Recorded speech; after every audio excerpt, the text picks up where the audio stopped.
Damn, son, where'd you find this? He has been told he doesn't belong in the industry. He has been told that he doesn't have the knowledge of the podcasting community. But pound for pound, this guy is a heavy hitter.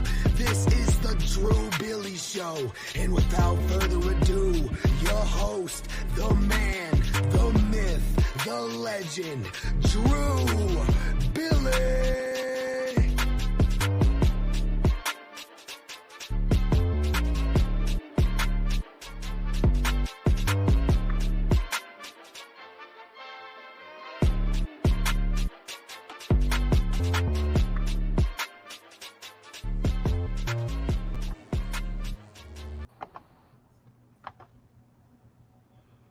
So, hello, everybody. Welcome back to the Drew Billy Show. It is a goddamn pleasure to be back in front of you beautiful people.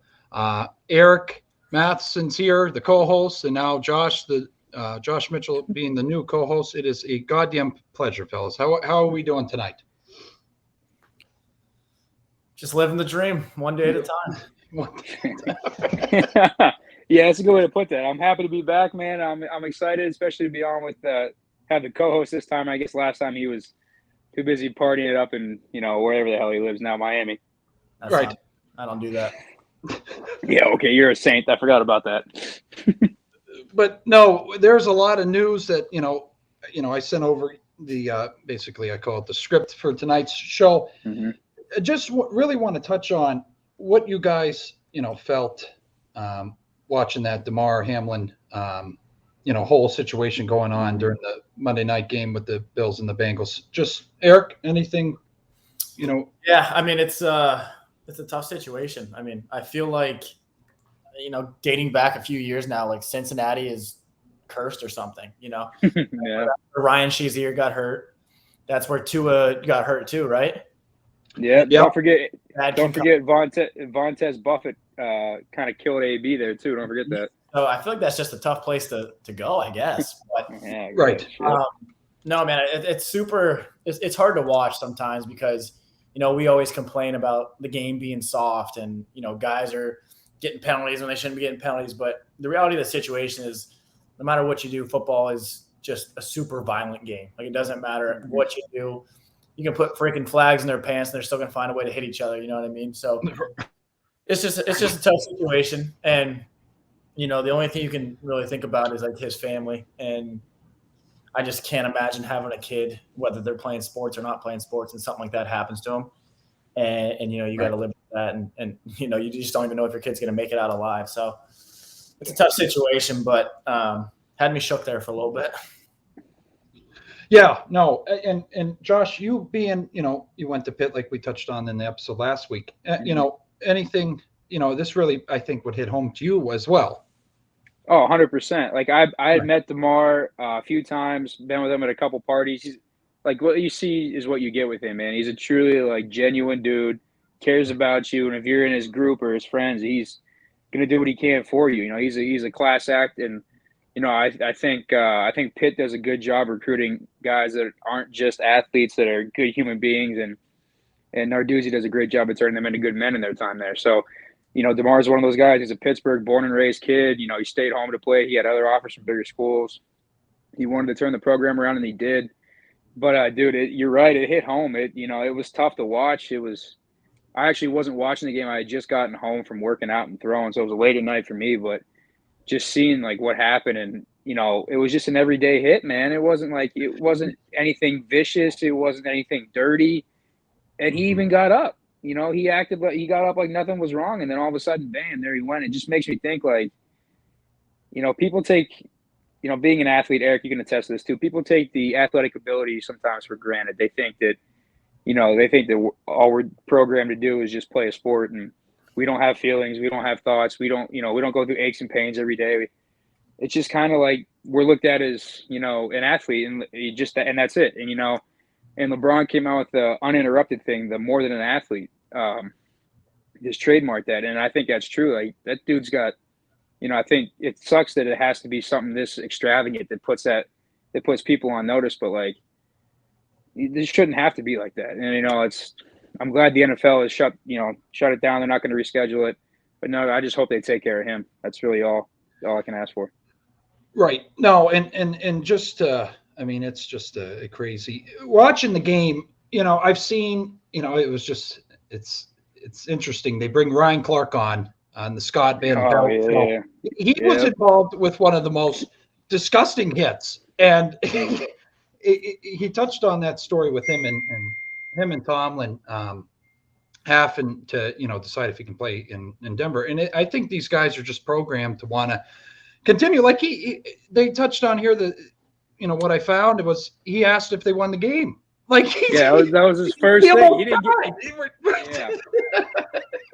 I'll tell you what, I'm going to go out on a limb and say within those first 15, 20 minutes of him writing shit down, one of his questions that I'm sure hasn't been brought up yet was, when can I play again? Right. That's always an athlete's first thing. Like, how long am I out? What do I got to do to get back? And it's just like, I don't want to not play. Like, it's my job. It's my career. Like, I don't want to be sidelined any longer than I need to be. So I respect it. I respect it. He's a warrior, bro. Yeah. I feel like there's so many avenues that you could go from, this conversation. And one of them is like, how uncomfortable was it? I don't know. You said you didn't watch the game live. I was watching it live. Were you watching it live, Drew? Yeah. How uncomfortable was it that they kept going back and forth between the different commentators to talk about it? It's like, dude, there's nothing to say. Like, the only thing that matters right now is like him. The game doesn't matter. Like the NFL talking about you get 5 minutes to warm up and play again. Like, what are you talking about? Like, I don't know. I know it's a business and things like that, but at no point after that hit was anything important, anymore. And like they just kept going to Booger McFarlane and Schefter. Yeah, like and ask check, about it. What do you think I thought about it? Like, so it's like, I don't know. That to me, that was super uncomfortable. It was just like, dude, just do something else. I don't know. Put a different show on, do something, because I don't know. They just made it super uncomfortable for them. I did watch the Van Pelt thing, and he kept going over the timeline of when the hit happened, when the injury occurred, and it's just like it just kept in my mind, like he was saying it without saying it. This dude was dead on the field for 10 minutes. I mean, he was. Yeah, I mean, he was. Yeah, he was. Realistically, he was. But like, and you can't say that on national. You can't say that on TV. But like, he kept going over, and like, and he just kept beating into my head. I'm like, dude, I get it. I totally understand. And then you could tell Ryan Clark when he got a little upset. He's like, listen, man, we all know what happened there. Their CPR was administered for 9 minutes. He's like, you don't have to say it, Scott. With Ryan Clark, without him over, getting a little too excited. He's like, we understand what happened. Then after that, he kind of stopped talking about the timeline. So, yeah, no, and I think he was just trying to grab for something, but I don't know. You know how shitty it has to be, even at the point of you being close to death. That shit's getting documented on live television. Like that would drive me fucking nuts. Like I don't know, but no, you got to do something different. Like nobody you don't. They should have cut once he left on the ambulance and the game was canceled. They should have cut out from the stadium. They should have cut out from all that. Put on a rerun of the 1980 Super Bowl, for God's sake. I don't care. Right. They just kept rerunning, and they kept showing the hospital and different reporters each time. I just think they just, like you said, Drew, they were just grabbing for something, and it's just kind of, it just wasn't right, in my opinion. No, I think they could have handled it a little better. But switching over to that, we had to touch on that because that's been, national news. Even, President Biden has sent his condolences to his family. So, I mean, we had to touch on that. But so swinging over to things, Eric, I'm not going to put you on the hot seat the entire episode. You did see the script, so, you could have told me if you didn't want. So where do you think Derek Carr's career goes now? I mean, seriously. Well, first off, let me just grab this real quick. Oh boy. Okay. Oh shit, I'm zooming in. You still have it. All right. The Derek Carr jersey. Right. I will say this. There he is. I will say this. This is the first year. Now, don't get it twisted. I think Josh McDaniels is more of an issue than Derek Carr. Okay. But this is the first year that I've seen Derek Carr play, and I'm like, maybe he's not that guy. And he's been so loyal to a franchise which I'm a freaking ride or die. I've been a Raider fan my entire life. I'll always be a Raider fan. To a franchise that's been pretty bad for 20 years. I mean, like they had 1 or 2 seasons where they made the playoffs. They lost to the Texans the one year when Derek Carr got hurt, and then they lost to Cincinnati last year. Outside of that, they have been a bottom 5 franchise in the NFL.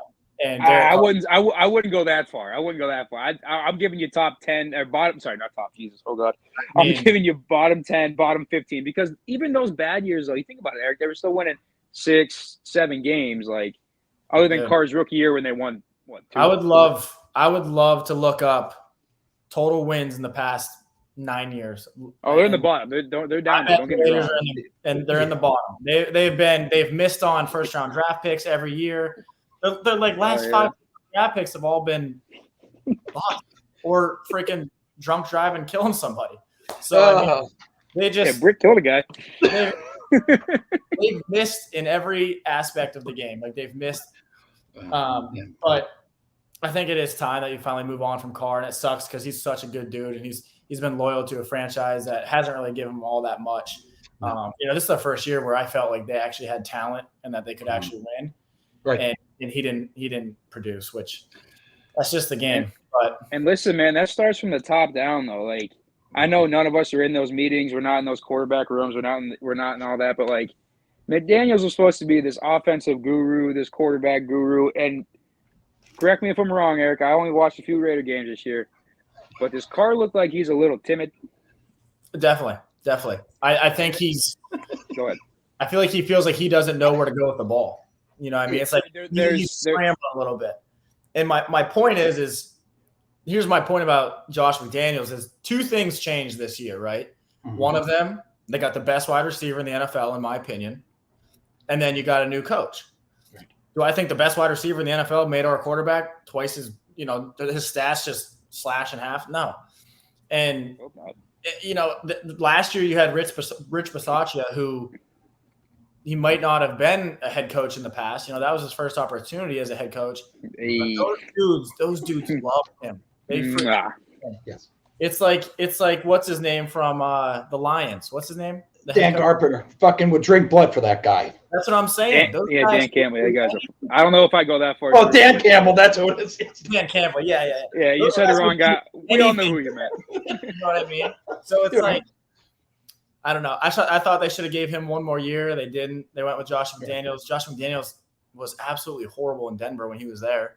I don't really understand the huge appeal to pick him up, but he has his opportunity. He's not going to get fired. They've already the whole Gruden situation. Now him. They can't really afford. I've seen a lot of reports saying that they're so cash poor that they can't really afford to fire him. Well, dude, when you give Gruden a 10-year, $100 million contract, like. Yeah, and then you bring Devontae Adams over, and then at the time when they paid Carr, he was a top 10 or 12 quarterback, and they gave him that money. Yes. And then all of a sudden he broke his leg, broke his back, and then it's just like it was fucked. Yeah.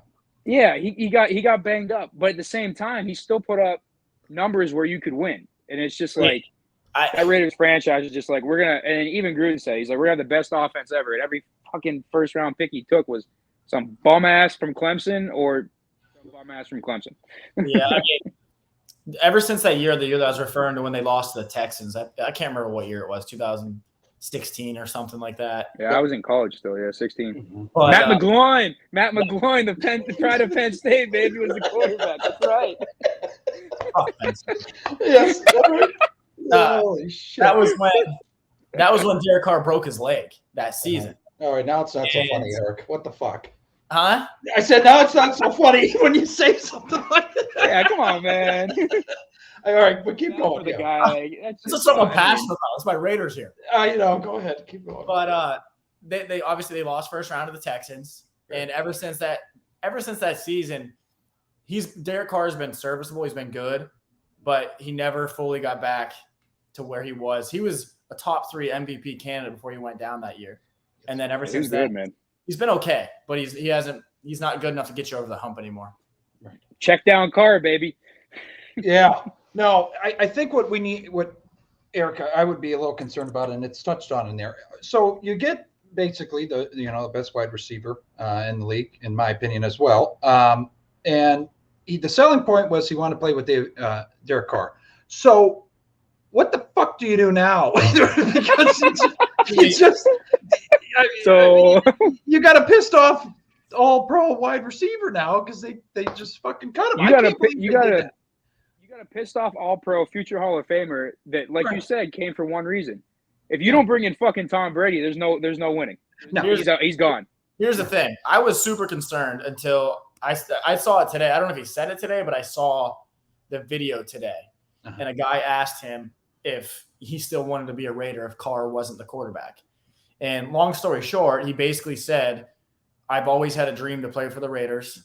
I came here because of Derek Carr, but if he's not the quarterback, I would still want to be on this team. So from what he said, it's just a press conference where you have to say the right things for the most part. So who knows? Right. But at least it's a good, step in the right direction of keeping him around. Yes. You can't trade him away. I mean, you can't. Well, I mean, you gave up your first 5-round draft picks for him. Like, yes. You better. No, it wasn't that many, but like you gave up controlling stock in the fucking Las Vegas Raiders to get Devontae Adams. Right. So you better. Sorry. Go ahead. No, you're good. No shit again. The thing is he breaks the single season, receiving record. You know what I mean, Eric? I mean that also has to play a factor as well. And the other thing is I really don't think Derek Carr had that bad of a game against the Steelers. That's what I think really caused this whole fucking turmoil over there. There were freak throws that the fucking quarterback just got lucky. I mean, the last one was a fucking terrible throw. I don't know what the fuck he was doing. But in my opinion, was his fault. Like he was wide open. And I mean, it's just a snowball effect throughout the year. Things have been happening. They can't score in the second half of games. Right. They're just blowing big leads. Like the Raiders didn't play good that game, and neither did the Steelers. But the Raiders had no business losing that game. Like they had no business, and they just blew it. Like they just gave it away. Right. And it's just a comment. That one ball damn near hit Foster Monroe in the freaking eyes. You still can't catch it. But here's the last thing I'll say, right? All right. You have Devontae Adams. You have Devontae Adams, who's setting the single season record for the Raiders, right? Mm-hmm. Great year. Yes. Josh Jacobs setting the single season rushing record for the Raiders. Great year. Mm-hmm. And the Raiders are going to probably finish, 6-11 or whatever they're going to be. It's like that's tough to do. I would love to see or have knowledge, because I don't know like the history of the game that well, of a team that had even one player break a record like that and be that bad. Like maybe like Alex Johnson with the Lions or something along those lines. Right. But to have a passing game that's really good with one guy and the running game that's really good, that's tough to lose all those games. Like you have to be doing something just not right. That just says the defense is garbage. Well, they certainly about that. Right. Well, and to move on here, fellas. So they came out with the finalists for the NFL Hall of Fame here. You see the listed guys on this list, and I'll tell you right fucking now, I don't know how the hell James Harrison and Hines Ward is not on this goddamn list, Eric. This is fucking bullshit. I mean, seriously, Josh. I mean, what the fuck is this? I mean, Jared Allen over James Harrison? Well, I will say this: Jared Allen in his time, I give Jared Allen props. He was very good. You can't knock him. You can't knock Jared Allen. But I would like to see at least one of those two guys. Just one of those two. Just one.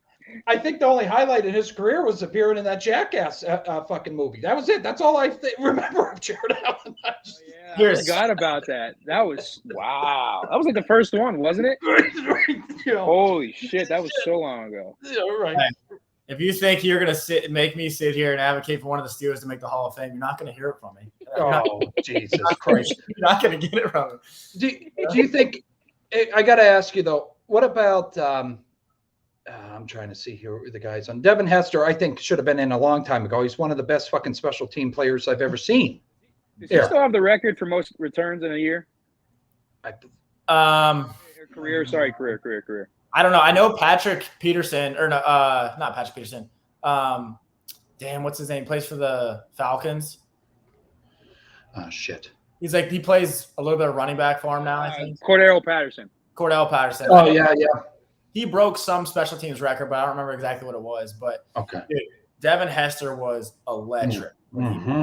He was 04. That dude, ever since then, everyone's been like, you never go above like a 99 overall, 99 speed. That son of a bitch had a 100 on that game. It literally said 100. But he put the fear into every team when they kicked off to him. Right. People were just trying to keep it The only away guy ever to take the opening kickoff back in the Super Bowl. It's fucking badass. Did it against the Colts. Yeah, I think he did. I think he's the only one ever. I could be wrong.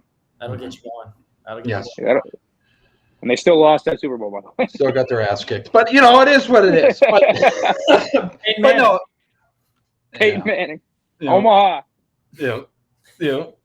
But so the other things here, guys, so I found, 10 things that I think could happen in the offseason here. I know we're getting ahead of ourselves here, but could you see Jimmy Garoppolo signing with the New York Jets after all the bullshit he's going through with the 49ers? I mean, I don't really see a scenario where he goes back to the 49ers. I know everyone said that last year too. Right. But, I mean, you got Purdy, who's actually playing well. I mean, they haven't lost the game since he stepped in.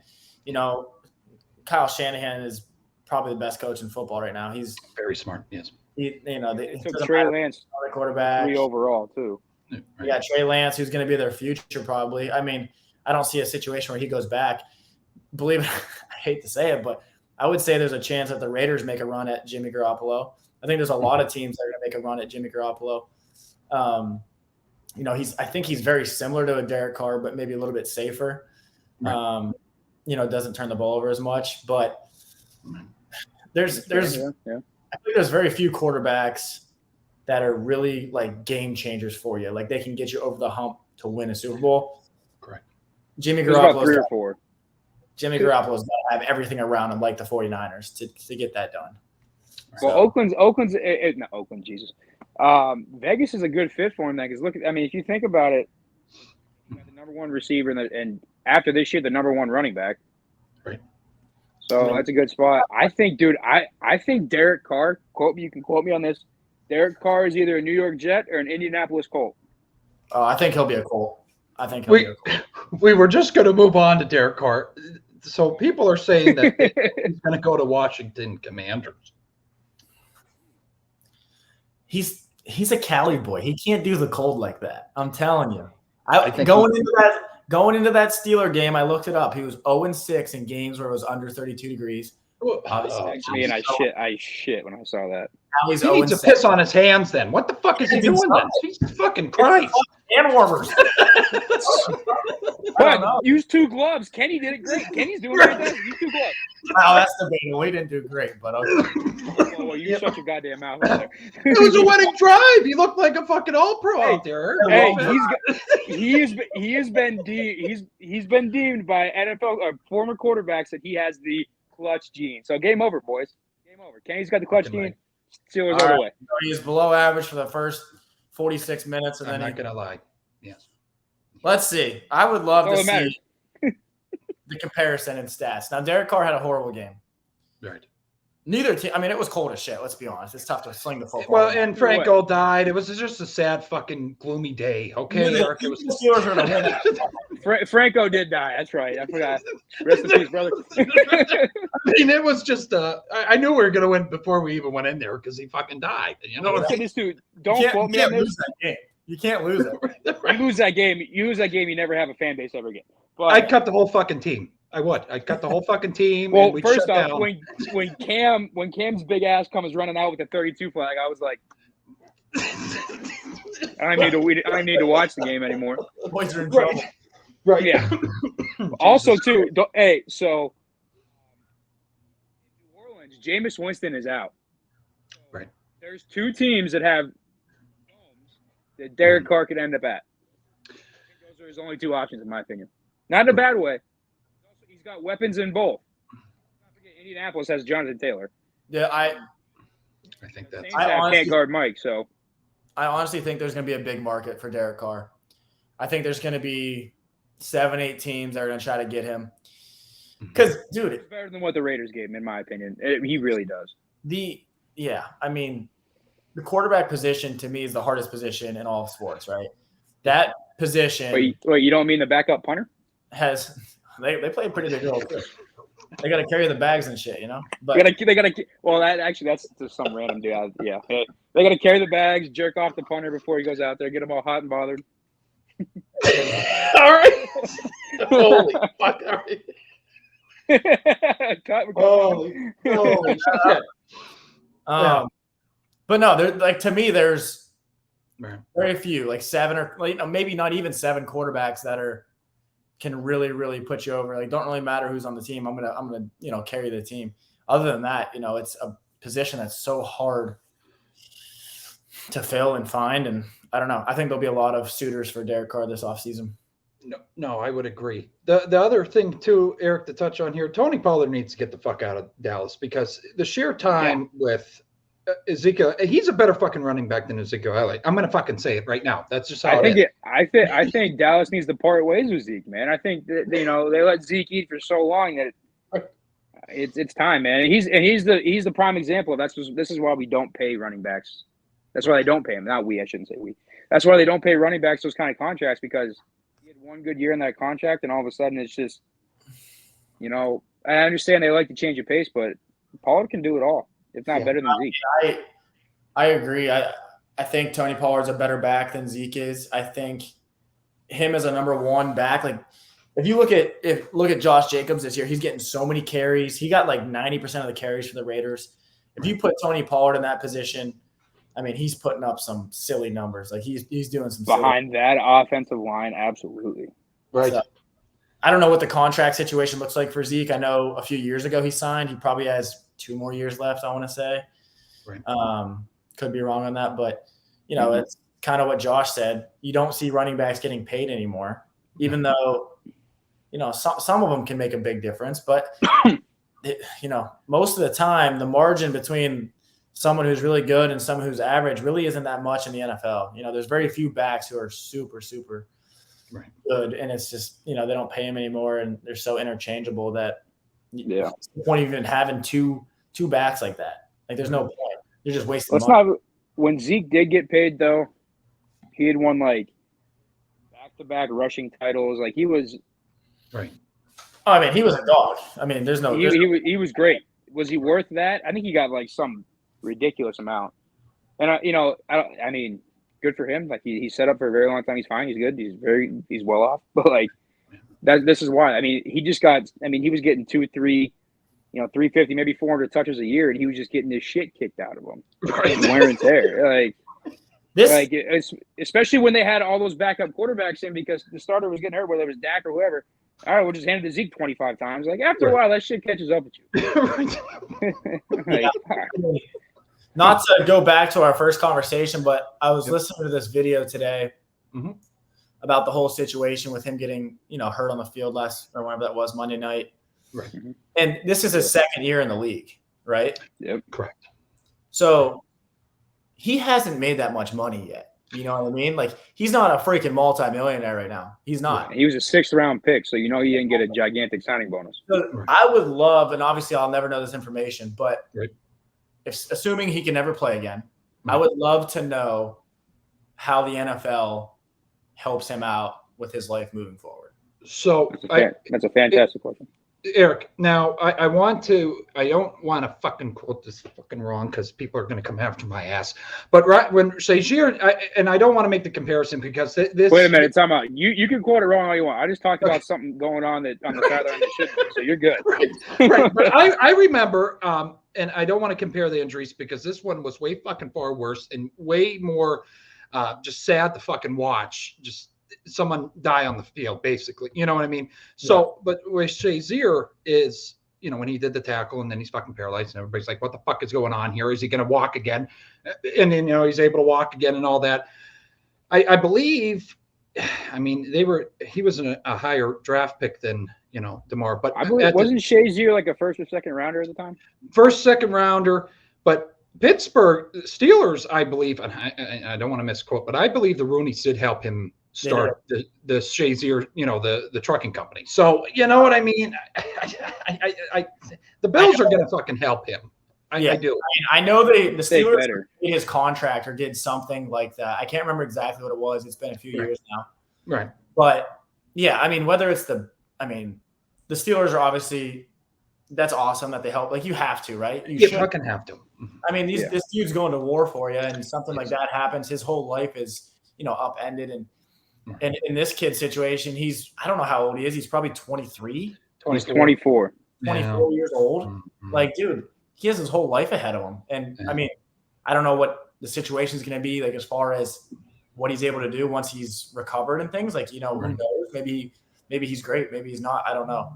Right. But the NFL and Buffalo, more so the NFL, should, I don't know what their rules are or how they compensate players with injuries and things like that, but something he's got to get. Yeah, man. Even if every NFL team donated money into this guy, just a little bit of money, and coast off that for the rest of his life. I mean, he deserves. That's fine. Yeah. Well, here's the other thing that's kind of, I talked about it with, a coworker today, and, his toy drive's up to $7 million right now. I hope that some way, maybe not, and this is fucked up, but I bet you all that money does actually go to the toy. But at this point, if it's like he's fucked, there's nothing he can't play again. I hope there's some way that they work out that he's able to use some of that fucking money. You know what I mean? Not like a huge chunk, but just, I think people would be able to understand it. Like, you know what I mean? But I mean, it's just such a freak fucking thing, Eric. That is a good point, because all these young kids are so excited to get in the NFL, and then this shit happens, and it's fucking depressing as shit. Yeah, I mean, the dude was living out his dream, man. Like, he was doing what he set out to do, and this past Monday night is probably, I hate to say it, more than likely the last game he's ever going to play. Right. So, yeah, I mean, he's got bigger issues than figuring out how to play in the NFL again. But it's sad because, like you said, he's obviously living out his dream. That's something he's wanted to do his entire life. And you start making money, and I don't know how much money he's making right now, but saying that he plays for another 2 years, he gets a contract, right? In his head, he's probably already spending money and acting like he has that type of money. So I would be very surprised. He doesn't have a bunch of money put away. There's no way. I would be. I hope. You know what I mean? Yeah, for him and his family's sake, I hope he was smart about it. Financial advisor and all that, beautiful shit. But even then, dude, you know what I'm saying? These dudes are living a different life than the rest of us. I know. I'd be fucking broke if I had that kind of money, Eric. I would fucking have a yacht. I'm not even saying, like, if you had $1 million when you were 24 years old, oh boy, I'd fucking blow it. I don't know what I'm doing, but it's not good. Dude, I got $50,000 at 22, and I thought I was the richest guy in the world. Right. It was unreal, and that wasn't even a fraction of that. So, I get it. It's once you think you get it, once you get it once, you think it's going to continue, and it just doesn't. It's unfortunate. The other big thing here, Eric and me have really in our episodes, we love Dan Schneider. Eric we enjoy him as an owner. So what they think is going to happen here, Eric and Josh, we love Dan Schneider. Jeff Bezos, Jay-Z, and Matthew McConaughey are going to try and go and buy the Washington Commanders. What 3 fucking random people can you put together to buy an NFL team is right there on this fucking sheet of paper. Can't Jeff Bezos just buy him himself at this point? I'm sure. You could, but you could have music there with Jay-Z. Matthew McConaughey could talk and serenade all the women in the stands and get, everybody wild. Are they going to put his Lincoln commercials on the Jumbotron too pregame? Oh, that would be fucking nice. Oh, Jesus. Yeah. Oh, fuck. Yeah. That franchise is just a dumpster fire, Eric. I'm going to quote you. Dumpster fire. It's bad, man. It's tough. I do like Taylor Heineke, though. He is a fucking dog. I do enjoy him. Here's something interesting, too, that I've been seeing all over. Odell Beckham Jr. signs with the New York Giants after this offseason. Would you be shocked by that? Go ahead, Joshy. Well, first off, his recruiting point is Saquon. That's it. Because Danny Dimes ain't going to be there. Yeah, no, he's awful quarterback. Danny Dimes ain't going to – I don't think he's awful, but he's not. He's not what the Giants expected him to be. I don't think you ever take a quarterback from Duke with the 5th pick. I think that's just kind of. Sorry, Eric, but I think that's just kind of common sense. Yeah. I'm stuck between a fucking rock and a hard place right now with my sports teams. One of them shit. Yeah, you are. You really are. But, I think his selling point was what Saquon said in an interview. He's like, we never really got to do what we set out to do or what we should have done when he was with Saquon. Granted, he didn't really have a quarterback either at the time. So I think if they, the Giants, if they can find a way to trade up to get a quarterback in the top maybe 10 picks, I think he'll. Dude. I think that's a good opportunity because that defense is solid. They're young. The offense is good. They need a receiver, and Darius Slayton and whoever the hell fucking guy on the other side is ain't getting it done. No way. It just ain't getting it done. Right? No, I'm telling you, they like Danny Dimes. Jesus. I've seen a lot of reports saying that they like Danny Dimes. He's an ugly son of a bitch, Eric. I didn't say he's handsome. I said they like him. I mean, hey, you know who could go in there and I think actually do well and who's super handsome is fucking Jimmy G. Fucking Italian, and he's handsome as hell. Get him in there. Throw him over there. Give him a fucking chance. They have mob ties through New York City there. Everything fucking works out. It would be great. Laundering money in the fucking dry cleaners. We got it all, baby. Got it all. Did you guys see that video when they all went to the Warriors game and there's like 4 or 5 49er players. One of them, they're all all their top players, and all the cheerleaders there, all those guys. Hi to Jimmy Garoppolo. Yeah, and all the guys are just like, yeah. How you doing? Let's not forget, Jimmy G was like dating a porn star for about 4 to 5 months. That dude was just. No, he does all right. Man. He does okay. He's doing all right, and he's a below average quarterback in the NFL. So, Jimmy G, my hat's off to you, brother. I love you. Keep doing your thing. What a fucking line. Okay, next thing here, Lamar Jackson. What did I say? He's below average quarterback. I think he's okay. He's not gonna. We talked about this prior. Like, first off, he's not gonna go out and do it himself. If you look in San Francisco, the year they went to the Super Bowl, their running game was the number 1 in the NFL. Plus, they had Debo, and Kittle. This year, he's got McCaffrey, Kittle, Debo, Ayuk, McLeod, and whoever else you can name. And they were getting it done then. And even then, they struggled just a little bit. But, you said, Jimmy G, you're going to go out and throw the ball 48 times. You're going to throw for 500 yards. You're going to win the game. I'm going to chuckle. I'm probably going to be like, yeah, probably not. Yeah, no, he's not. Yeah, no, it's is he below average? Is he below average? No, I probably got a little carried away with that one. But is he below average? No. Is he average? Yeah. Here's the question: would he drop the rankings if he wasn't so handsome? You know what I mean? If he was number 15, that's a factor. But he wasn't as handsome. Probably 20. This is going to taste terrible coming out of my mouth.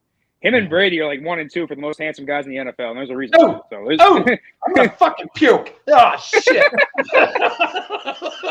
All right, fine. Most handsome quarterbacks. Who are you putting above him? Fucking pick it, baby. He's fucking beautiful. The flow is. I mean, Jesus Christ! Come on. Yeah, jeez. And he's doing all right too. If you follow him on social media, Jesus, Eric. Anyways, I bet those guys are just hanging by a thread. I mean, Zach Wilson is a terrible quarterback on the field, but he's just plowing moms left and right off. Yeah, he's the middle-aged prowler. Jesus Christ! I mean, fuck, man. I mean, you fucking can't take.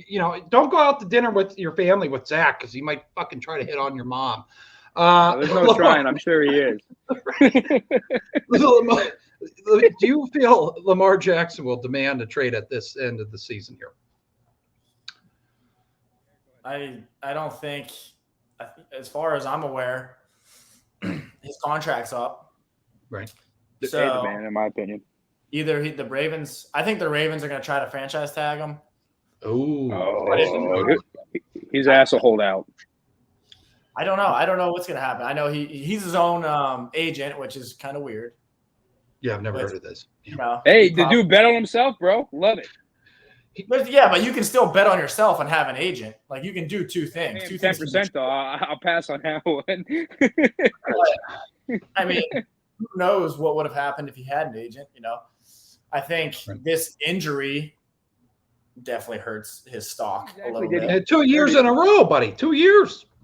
He hurt his knee this year. Is that what he did again? Yeah. Yeah, I mean, you got to stay healthy if you want to be paid like that for the most part. Unless, personally, I'm not a big Lamar Jackson believer. I have been. I think to win in the playoffs, you got to be able to sling it better than he can. He is a freak athlete and fun to watch, but I would pick a good chunk of quarterbacks over him if I'm trying to win a Super Bowl. That's just my personal opinion, but I don't know. We'll see. Someone's going to pay him. I know that. Somebody will 100% give him a big contract. I'm going to say some shit here that's going to really fucking piss people off. And I enjoy doing that, Eric. And I'm going to say some shit after you that are really going to piss people off too. I think he is a subpar, taller, maybe a little more athletic Mike Vick. That's it. That's all he is. He's not – there's nothing better. He's just another version of a Mike Vick. That's it. Hey, man, I'll tell you what. He's not doing dogfighting. He's just not doing dogfighting. Okay. Anyways, Josh, go ahead. That's the best one. I'll let Josh speak before I make my last comment on that.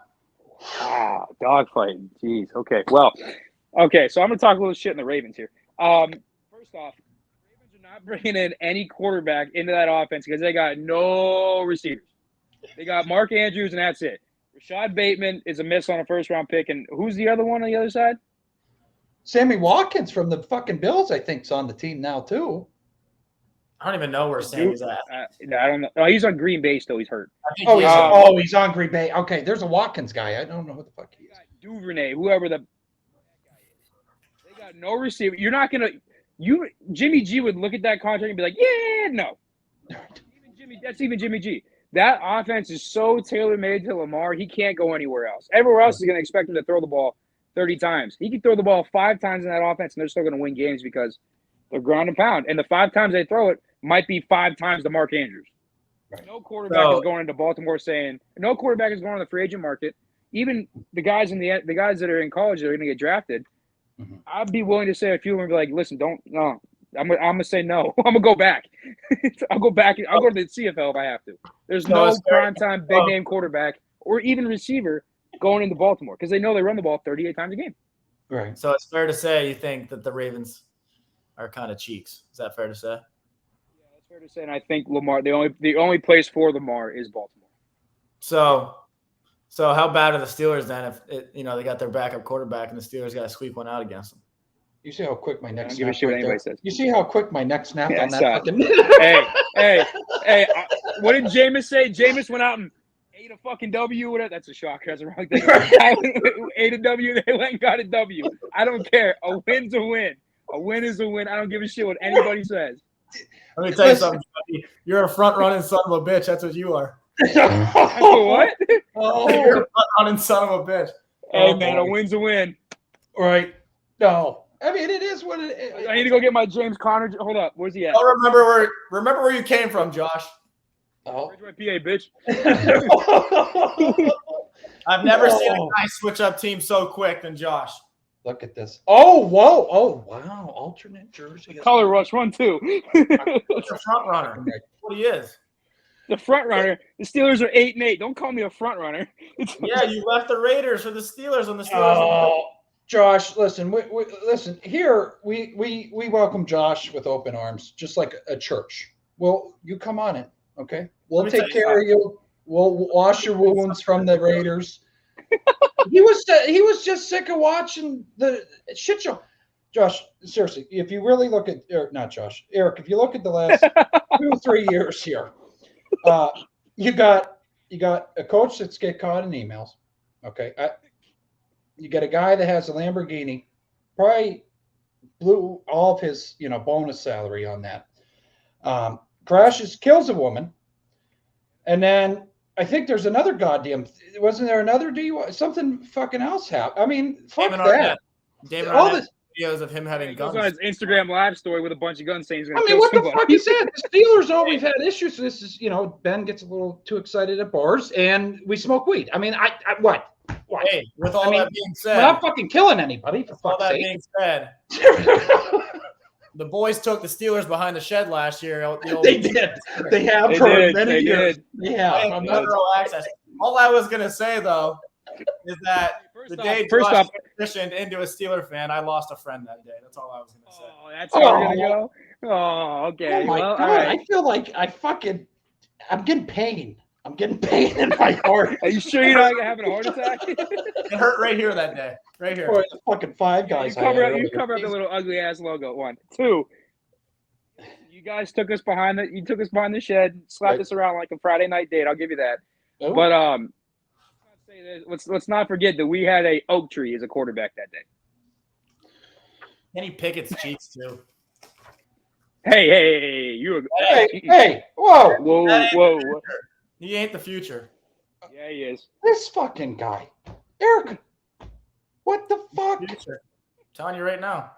I was there for you through these. I was like, Jesus with was I was right there. Don't you give me that.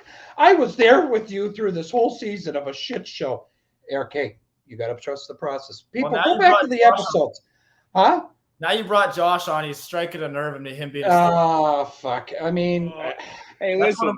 That's one of my good friends. He just switched up on me. Oh, you know, I'm not. If you listen to my last episode, I'm not gonna shake my hands and give you a hug and say kumbaya. But if I have to, I'll take you to the damn Pens game and we'll all get drunk and have a good time. That's a beautiful thing. Fine, I'm in. Sold. We're friends again. Simple as that. Do you feel the NFL next season, after seeing all these injuries, do you hope that they maybe revisit what the fuck's going on with the equipment? I have to touch on this, not just because of Monday. We were going to talk about it if the thing on Monday would have happened or not. But I just feel like we're getting to the point, us all being athletes here, we performed in the collegiate level. Josh is in the pro, level. I think we're getting to a point that, it's lightweight. It's good. It's lighter. It's more, you know what I mean? I don't think we're going the right way here. I think we need to get whatever the fuck we had 5 years ago and put it back on that goddamn field because it's not working. Eric, how do you feel about this? I just don't think, dude. I don't think it's possible to. It's impossible to fully cut out concussions or something. You know what I mean? Like, you can't. It's too violent of a game, and I don't think it's like literally possible to make a helmet or make some sort of device that can prevent concussions. I really don't think you can. Maybe 20 years from now they'll prove me wrong. Hopefully, right. And that's like the worst part about it is. Football is the most popular sport in the United States. Like, people freaking love it. All of us love it. You know what I mean? Right. And it's going to be around for a long time. It makes way too much money for them to stop doing it. But like you said, they have to try to find a way to, make the game safer. But on the backside of it, you hear people like us, which we've done this. We're all, we should all be yelled at for this, but we're all bitching about how soft the game is, right? Oh, I can't believe threw the flag. I can't believe they called this, they called that. It's like, well, things like Monday night happen, and you're like, okay, I can kind of see why they're trying to take away, some of these blocks and some of these head-to-head collisions and things like that. And I think though, dude, Eric, what happened Monday night was such an anomaly that, like, yes, it was. It's such an outlier that you of course it's going to fall into the category of an injury. Like, he got hurt, he's on the IR, probably physically unable to perform ever for the rest of his career. Right. That's such an anomaly, brother. You saw the hit, man. It was like a shoulder pad in the middle of his chest. How many times have we done that? How many times have we done that messing around in my house? No, I agree. That one wasn't a bad hit. Right. Like, that happens 50 times a game. Like, that wasn't a bad hit. But that wasn't a head injury, either, really. It was, different. But I don't think to me, concussions are the biggest thing in football. Like, the big thing with the head, yeah. Like, and there's nothing you can really do, from having your brain freaking, smack against your skull. Like, there's not much you can really do. Right. Yeah. Yeah. I mean, you've had a concussion before, Eric. You can attest to it.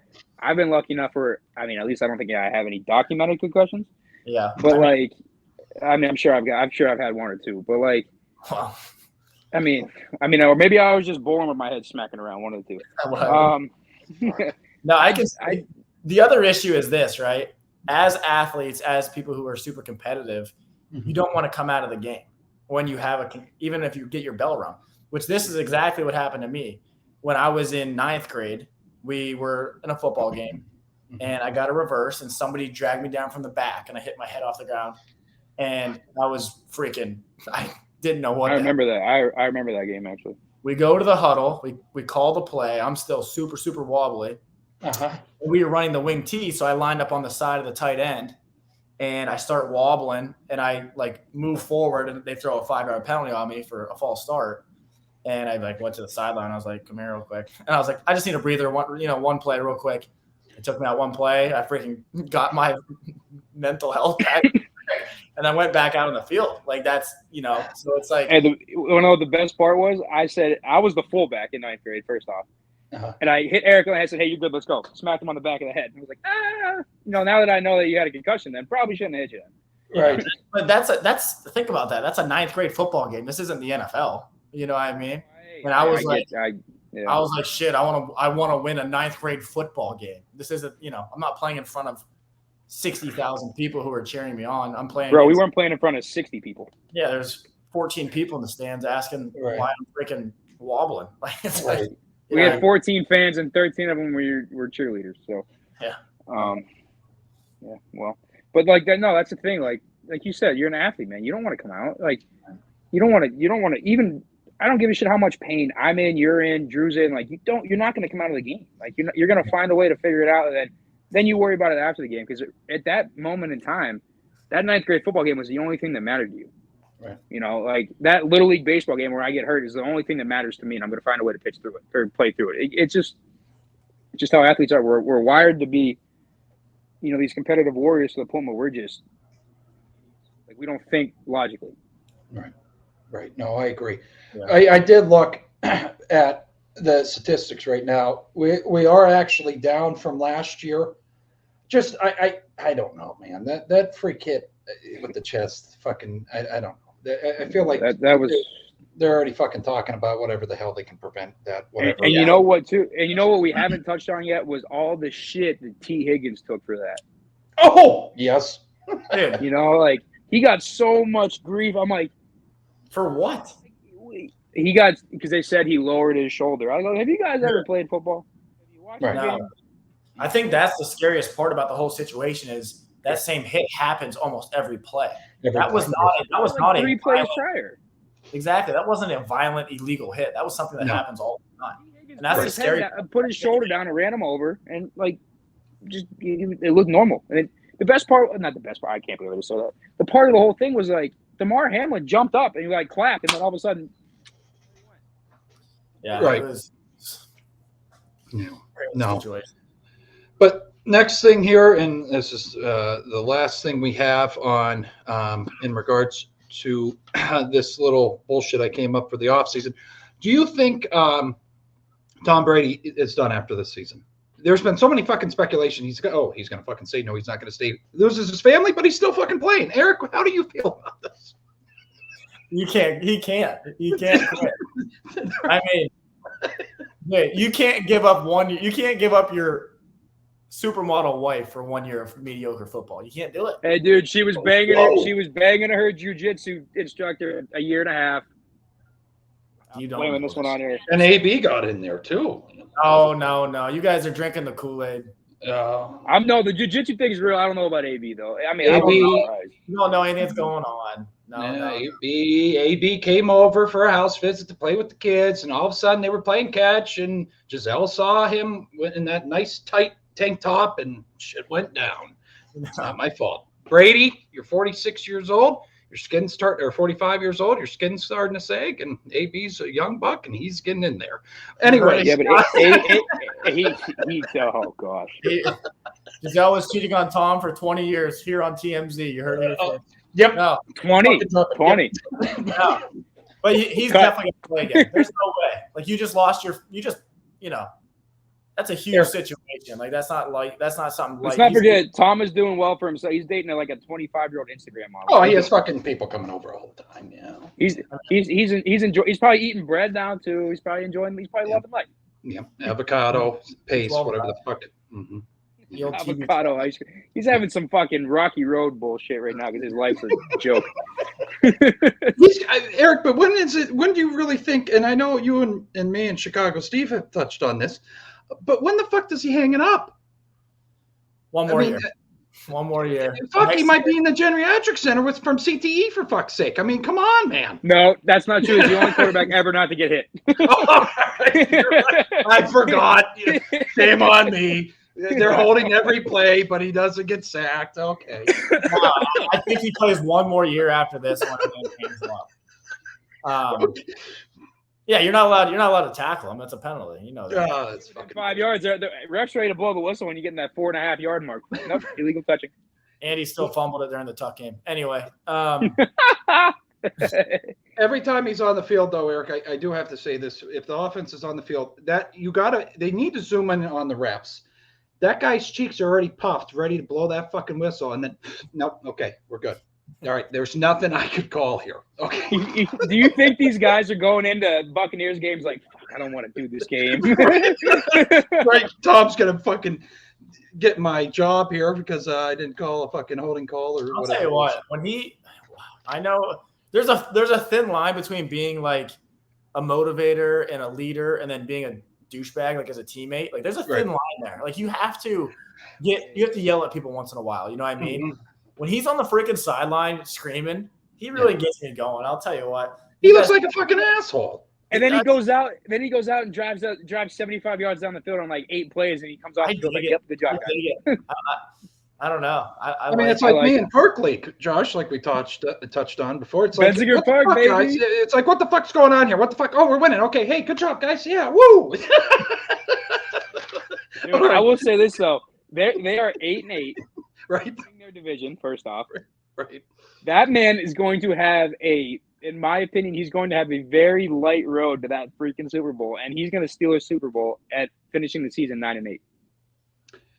If he gets his 8th ring, someone's going to have to check on me because something's I don't know if I have a heart attack or a hemorrhage, but something's going to fucking happen to me if he gets that 8th ring. They were 4-6 at one point. Right. He is not getting a ring this year. I will say this. I do think I'm knocking on wood for that, Eric. You can't just fucking say that. And then... Hey, man, you talk about believing in supernatural shit, that's one of them. Yeah. If they play Minnesota, Dallas, or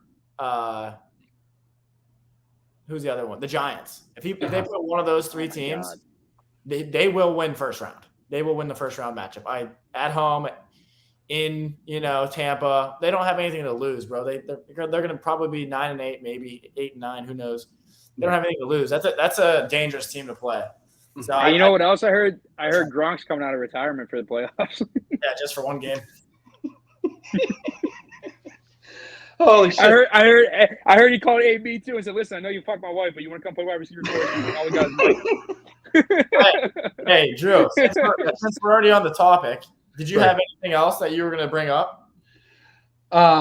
In regards to, like, did you have more topics to discuss, or should we? For a second, I'm curious to know what your guys' predictions are for AFC, NFC, and then champion. That is what we got. So, cool. Okay. Well, is it bad if I don't know the divisions? No, Eric, I would have to say, the Chiefs really have AFC West locked up. They have, and the Bills have AFC East locked up as well. Then the Bengals have AFC North, but I'm going to tell you, I don't know, and this is something I want to touch on with you guys. After seeing what happened to their teammate, and I know I'm going to fucking piss people off, and they're just going to have to deal with it because it's reality here. After seeing what happened to their teammate, do you think the Bills are a little fucked up here? Yeah. I think they rally. I think they rally. Okay. I mean, we had a fucking mass shooting here. We had a massive snowstorm. And then you have a teammate almost die on the field. What a fucking year is that? Holy shit. I was just going to say, I forgot about that mass shooting. I forgot about that.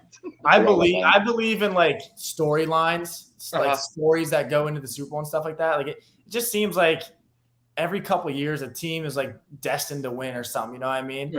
Right. My prediction is Bills AFC, 49ers NFC. Oh. Bills win the Super Bowl. That's my prediction. I'll tell you what, the 49ers have so much firepower. Dude, the 49ers is legit. I want to pick the 49ers. I just can't just because of what just happened. But I've been saying the 49ers to the Super Bowl for about 6 weeks now. They're tough, dude. I'll give you that. I will.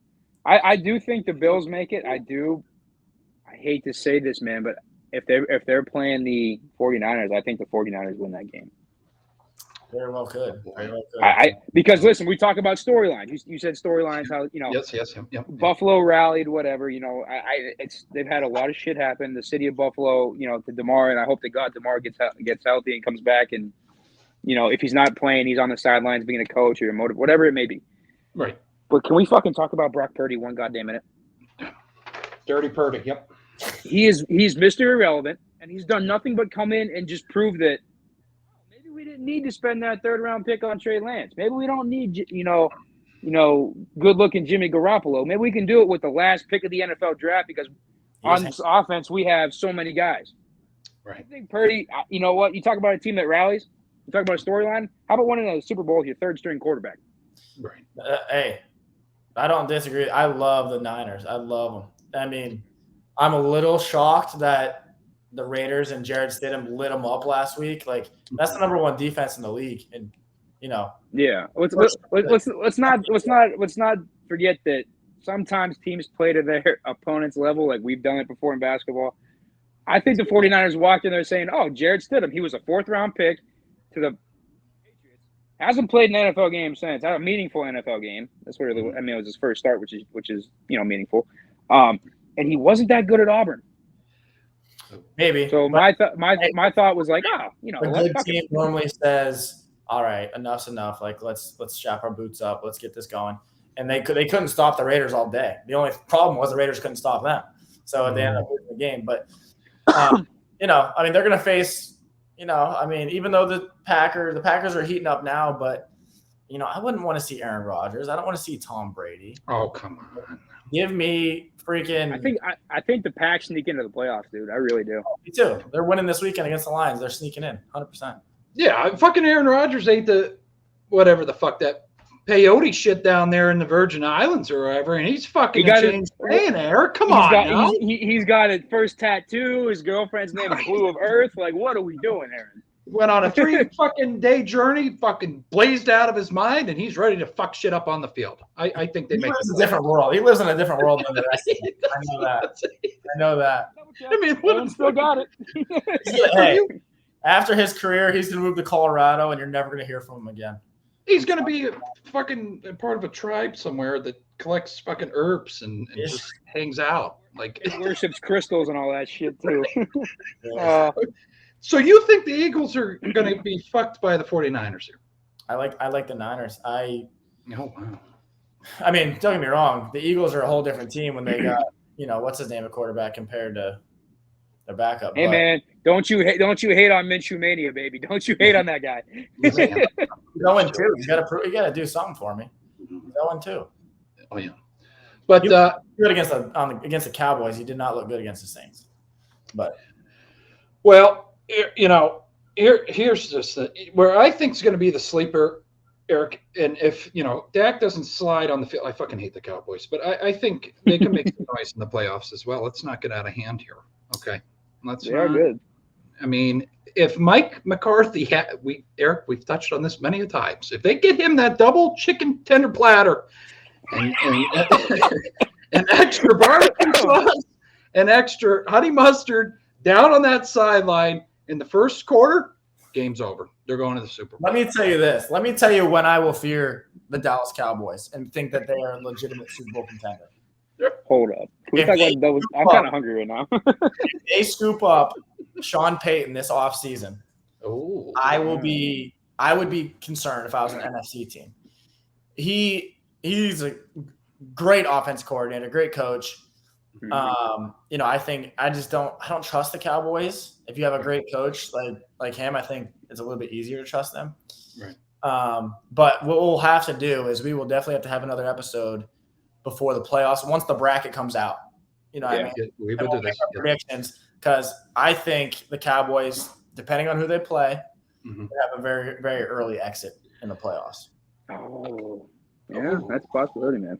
I think Early. So you don't think they're going to win? You think they lose first round? yes, depending on who they play.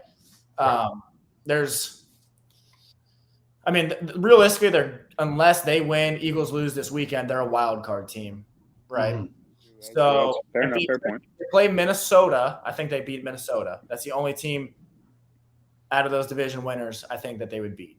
And first off, can we talk about Minnesota has all the firepower, but is always just a subpar team?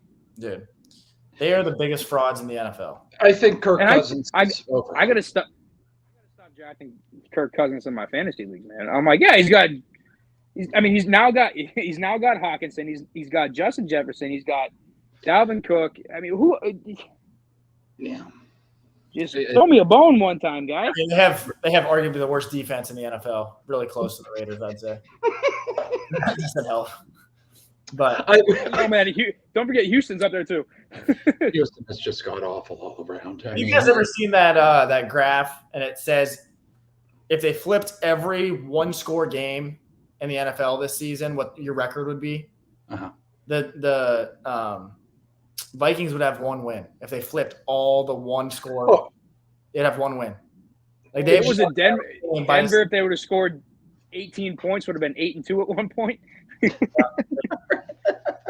I feel like listen. Let Russ cook with his raw hot dogs and ramen in a bowl. Let's ride.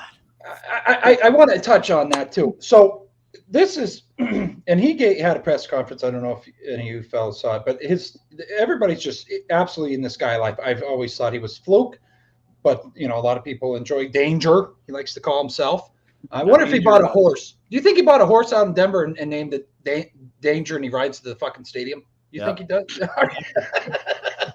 But anyways, he is so fucking.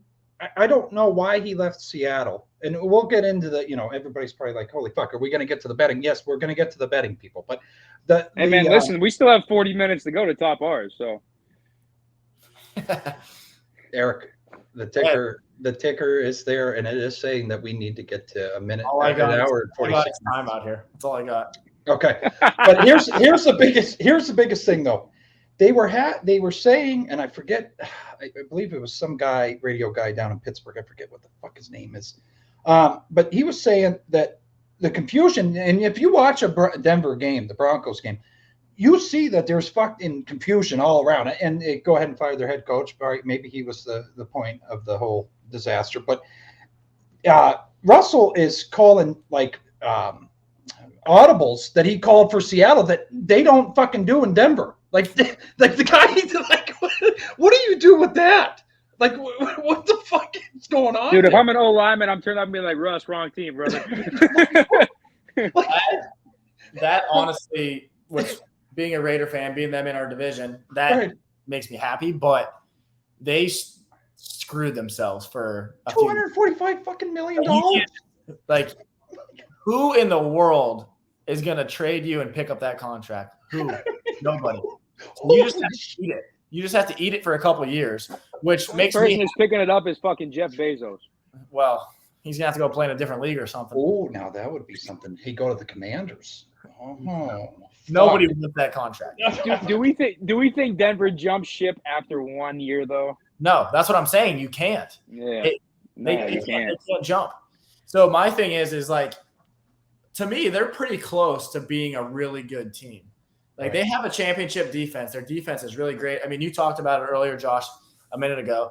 I think the stat was if they averaged 16 points per game, 16, yeah, first 9 games, they would have been 8-1, is what I think it is. Yeah. Is that what still like?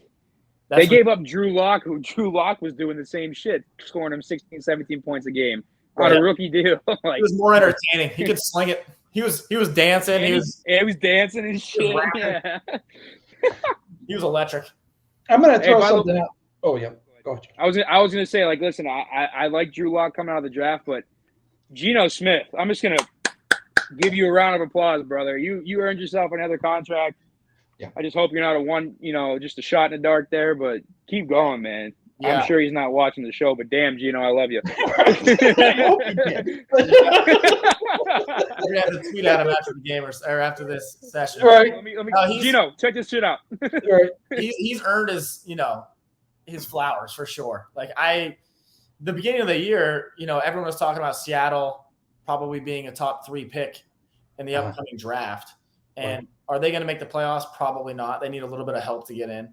Mm-hmm. And realistically, probably put themselves in the worst position because they're probably not going to make the playoffs and they're probably going to be the 15th pick in the draft. But, he played really well throughout the year. And I think they don't feel like they need to draft a quarterback in the first round, which, puts them in a good spot moving forward. They have a few players that can really play. Their defense. Isn't there something going on there where they're still going to have like a top 5 pick somehow? Yeah, from Denver. So they're going to have. That's right. From Denver. Okay. Denver's pick is, which I think it's like 4. Yeah. Which it wouldn't surprise me. Denver. Yeah. I do want to touch on something though that I haven't seen anywhere. So people, if you're to this point in the episode, I am a fucking genius. Okay, there might be some off the wall shit that these beautiful men. Oh, yep, we got it right here. Yep, these guys right here might say, but we know what the fuck we're talking about. Okay, we do. We do. I think every fucking team, including the Colts, including Denver, they did it way back. When they're all trying to get like a Peyton Manning or like a Tom Brady, like an older quarterback, he can come in, hopefully maybe get us a championship within the year or two that he comes here. What the fuck? That's what's going on. Like it is, yeah. Matt Ryan for the Colts, he fucking can barely walk. People were giving shit to Ben. This fucking guy can't even take a shit. He can't even sit down to take a shit. Well, first off, last year, the Colts owner, we're just a quarterback away. We had Carson Wentz, we're just a quarterback away. And you give $35 fucking million to Matt Ryan? I swear to God, GM sometimes. Get us in there. In what world is Matt Ryan taking you to the promised land? I mean, the only time he's been there, he blew a 28-3 lead. I mean, it's just dude had to run the ball one time, and you audible do a pass into a pick. I mean, I know everyone says you can't bet against Tom, but like that game should have been the final score 34-10. Right. It was. We'll see. I think people think there's potentially more Tom Brady's and Peyton Manning's than there actually is, because there's not. They come around about once every fuc't 20 years. Like, and when you don't see it too often, you know what I mean? Like Peyton Manning going to Denver, playing really well. I think they won. They went 2 back-to-back Super Bowls, right? They won 1, lost 1, I believe. I know they won 1, but yes. I will say this though: when Peyton was in Denver, he couldn't throw the ball more than 25 yards. True, he was not Peyton Manning of Indianapolis Colts. He was a shell of himself. He also had a defense that didn't give up a 100-yard rusher for like 19 games straight. Yeah. So Von Miller to say was a dog. It was a young Vaughn, and I'm pretty sure Bradley Chubb was at the beginning of his career, at the end of Peyton's thing. So to say Peyton Manning actually went out and won them a Super Bowl, it's a little bit of an asterisk to it. Sure. But like having him there, I mean, that definitely helps. Like you're in the Super Bowl against, Superman. I think it definitely helped control. He kept everybody calm, and like, I'm sorry if I'm a lineman or if I'm a receiver and I line up and look down the line and I know I got Peyton Manning as my quarterback. Granted, his arm wasn't the same. He had some neck and nerve issues. I'm gonna be like, you know what? We're probably gonna win this game. Yeah, it's put that out there. One, it's a fear factor. You know what I mean? One of the greatest quarterbacks of all time. But 2, those dudes like Tom Brady, Peyton Manning, those dudes are on a different level when it comes to knowing the game of football. Like they can pick apart. Maybe they might not be able to throw it the same way they used to. They might not be able to, not that neither of them really ran the ball, but they really can't move as well as. But they are so smart in their head, and that's why they can continuously play for a long time. That's why Tom Brady's playing at 46. You think he's throwing the ball just as good as he did 5 years ago? Hell no. But he's still super, super smart. If you look at that offense, how their offense goes throughout the year, I swear to God, the first year he was there too, they tried to like make him do all the reads and make him do all he like. Listen, You don't need your Tom. You don't need to throw the ball downfield. I know you got Mike Evans, who's a deep threat, but you have all these other guys, Russell Gage, Godwin. Like, I mean, they brought in Julio Jones for some odd fucking reason. Mike Evans. Then you got their tight ends. Like, you guys go about 5 to 10 yards, and you know what, Mike, go deep just to take the top off. And I'm a dink and duck until I have to throw 15, 20 yards down the field, and you're going to be open every time. Mm-hmm. It seems like Byron Leftwich tries to outdo himself every time, but once he figures out, like, oh, shit, I got Tom fucking Brady, right, who knows what he's doing. Like, all right, Tom, here's the play. I don't give a shit. Do what you got to do. Like, at some point, you got to stop trying to coach these guys and just let them go play, especially Tom. I mean, he nothing against Byron. He was a great backup quarterback for the Steelers, but he's not Tom. No. And it's a very interesting. And every time I gotta say, every time I watch a Buccaneers game, it's interesting to.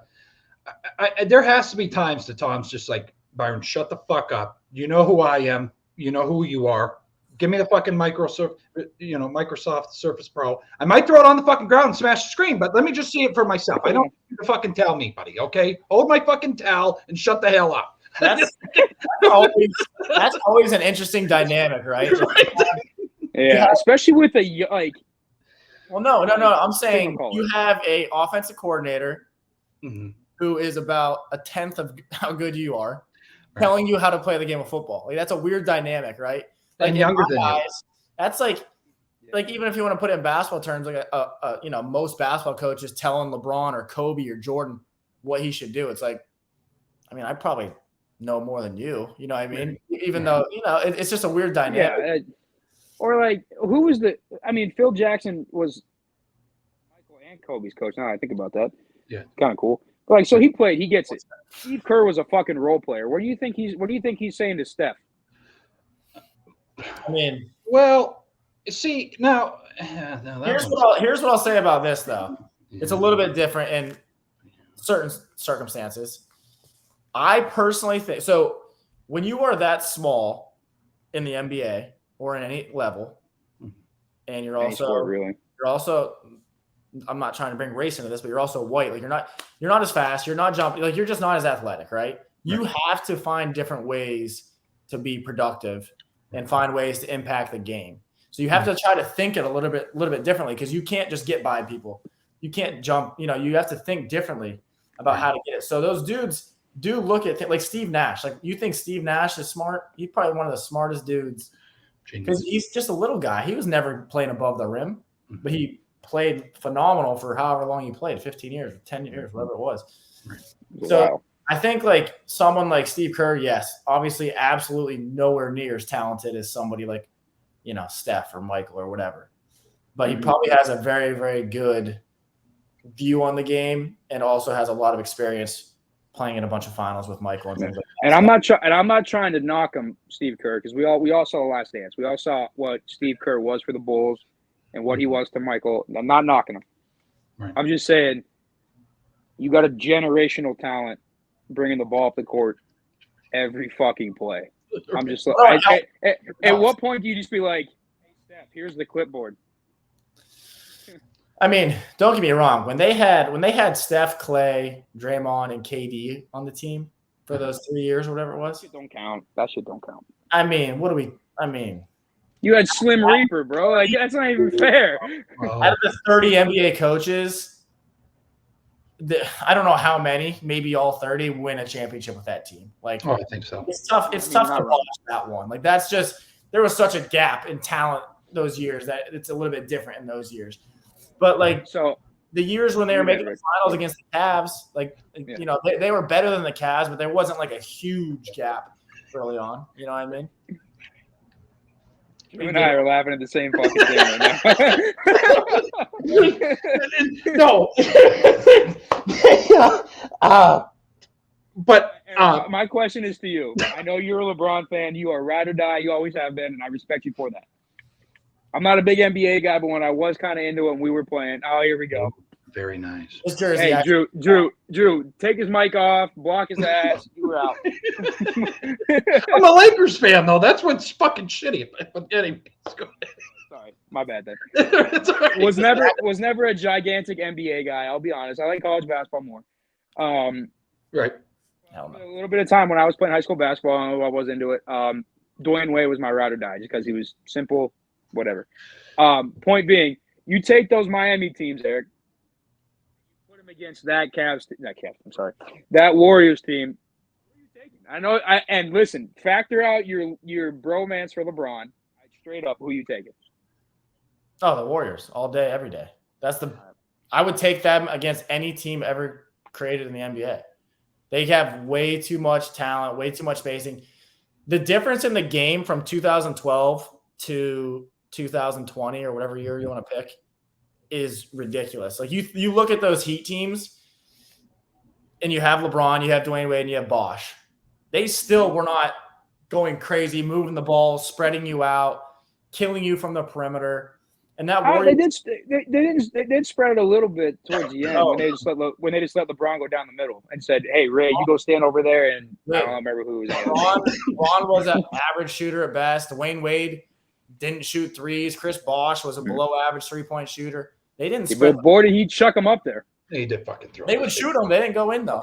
I'll tell you that. No, they can't. Hey, don't be hating on my lefty though. That's why those Warriors teams are impossible to guard.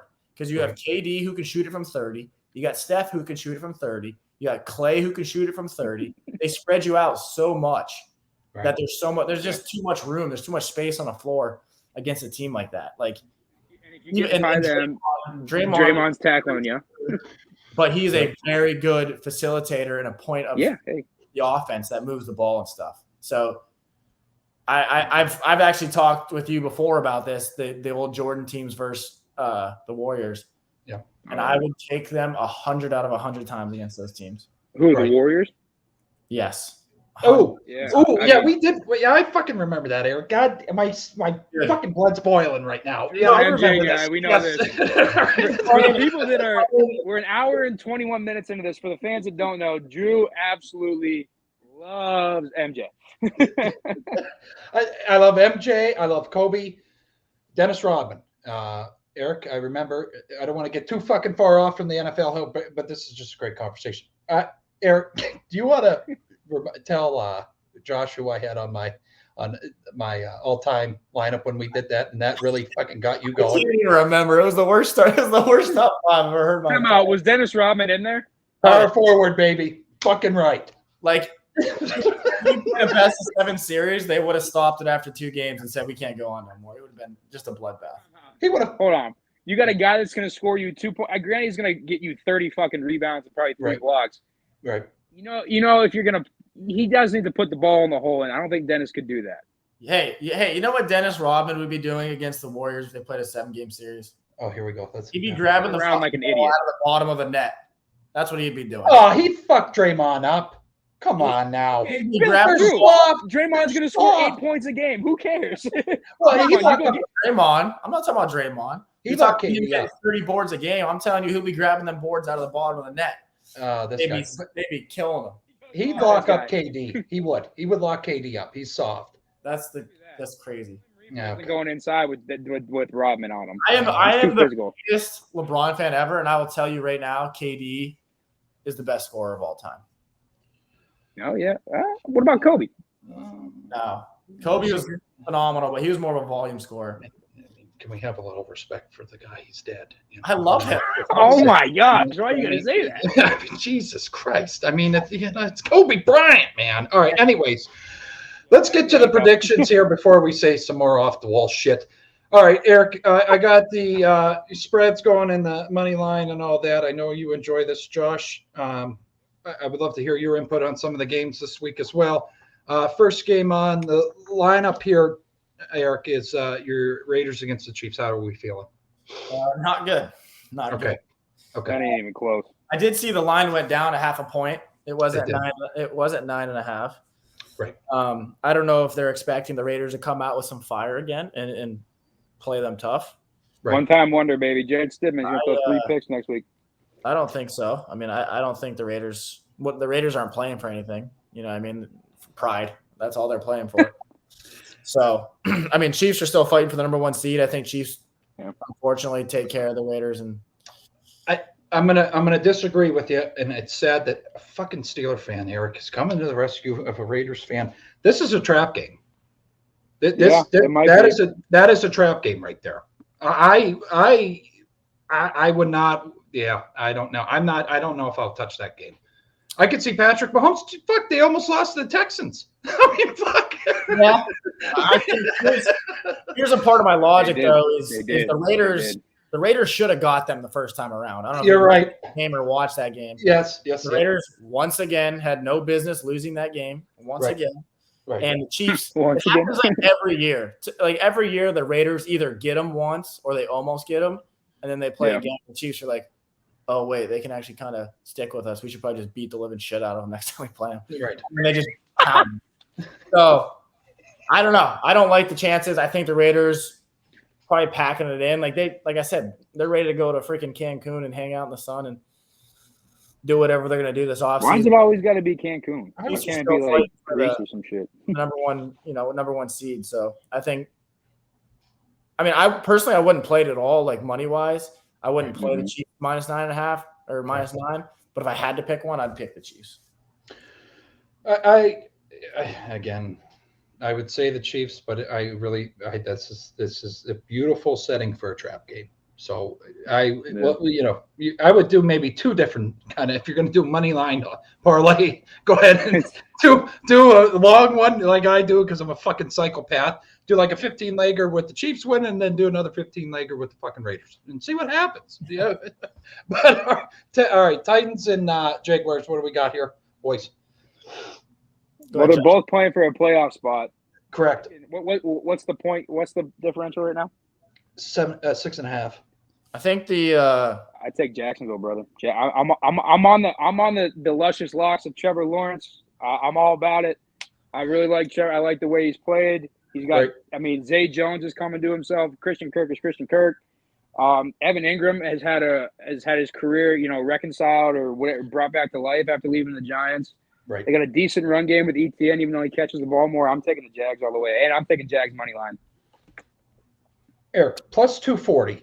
Yeah, that's too much juice. What are we talking? This I'm going to tell you, and we touch on it every game or every time we do a fucking episode, and people just enjoy it. They wait till we get to the Titans. I cannot stress this enough. If Vrabel has a fucking chew-in, that is not plus 240. That is not plus 240. Take that down. Make it close. Make it like minus 160, minus 175. That's bullshit. I'm taking the Titans in this. Dougie P, God bless them. But I don't. Jaguars are just fucking trash. They're just a trash organization. I'm sorry. With Urban Meyer, yes. But don't you hate on my Trevor. When Urban was there last year doing finger guns on the dance floor, touching all the hoochies. Anyway. In his own glory. I'm a big believer in, like, you're going to have to prove it to me type of guy. You know what I mean? Yeah. The Jaguars, they have the best chance of making the playoffs out of the division, obviously. Right. But you're at home, but you still have to prove it to me. Like the Titans have, taken that division for the most part over the last couple of years. Right. The Jaguars are kind of is quarterbacking. You know what I mean? I don't trust teams like that. Teams that are just, for some reason, like, why are the Jaguars 8-8? Nobody knows. You know what I mean? Like, why are they 8-8? They beat Dallas. They beat the Raiders. Both those games, they're down by 17 points in, and they won both of them. Right. So, like, why are you 8-8? You shouldn't be 8-8. So I don't. Hey, once again, I think fucking win. Oh man.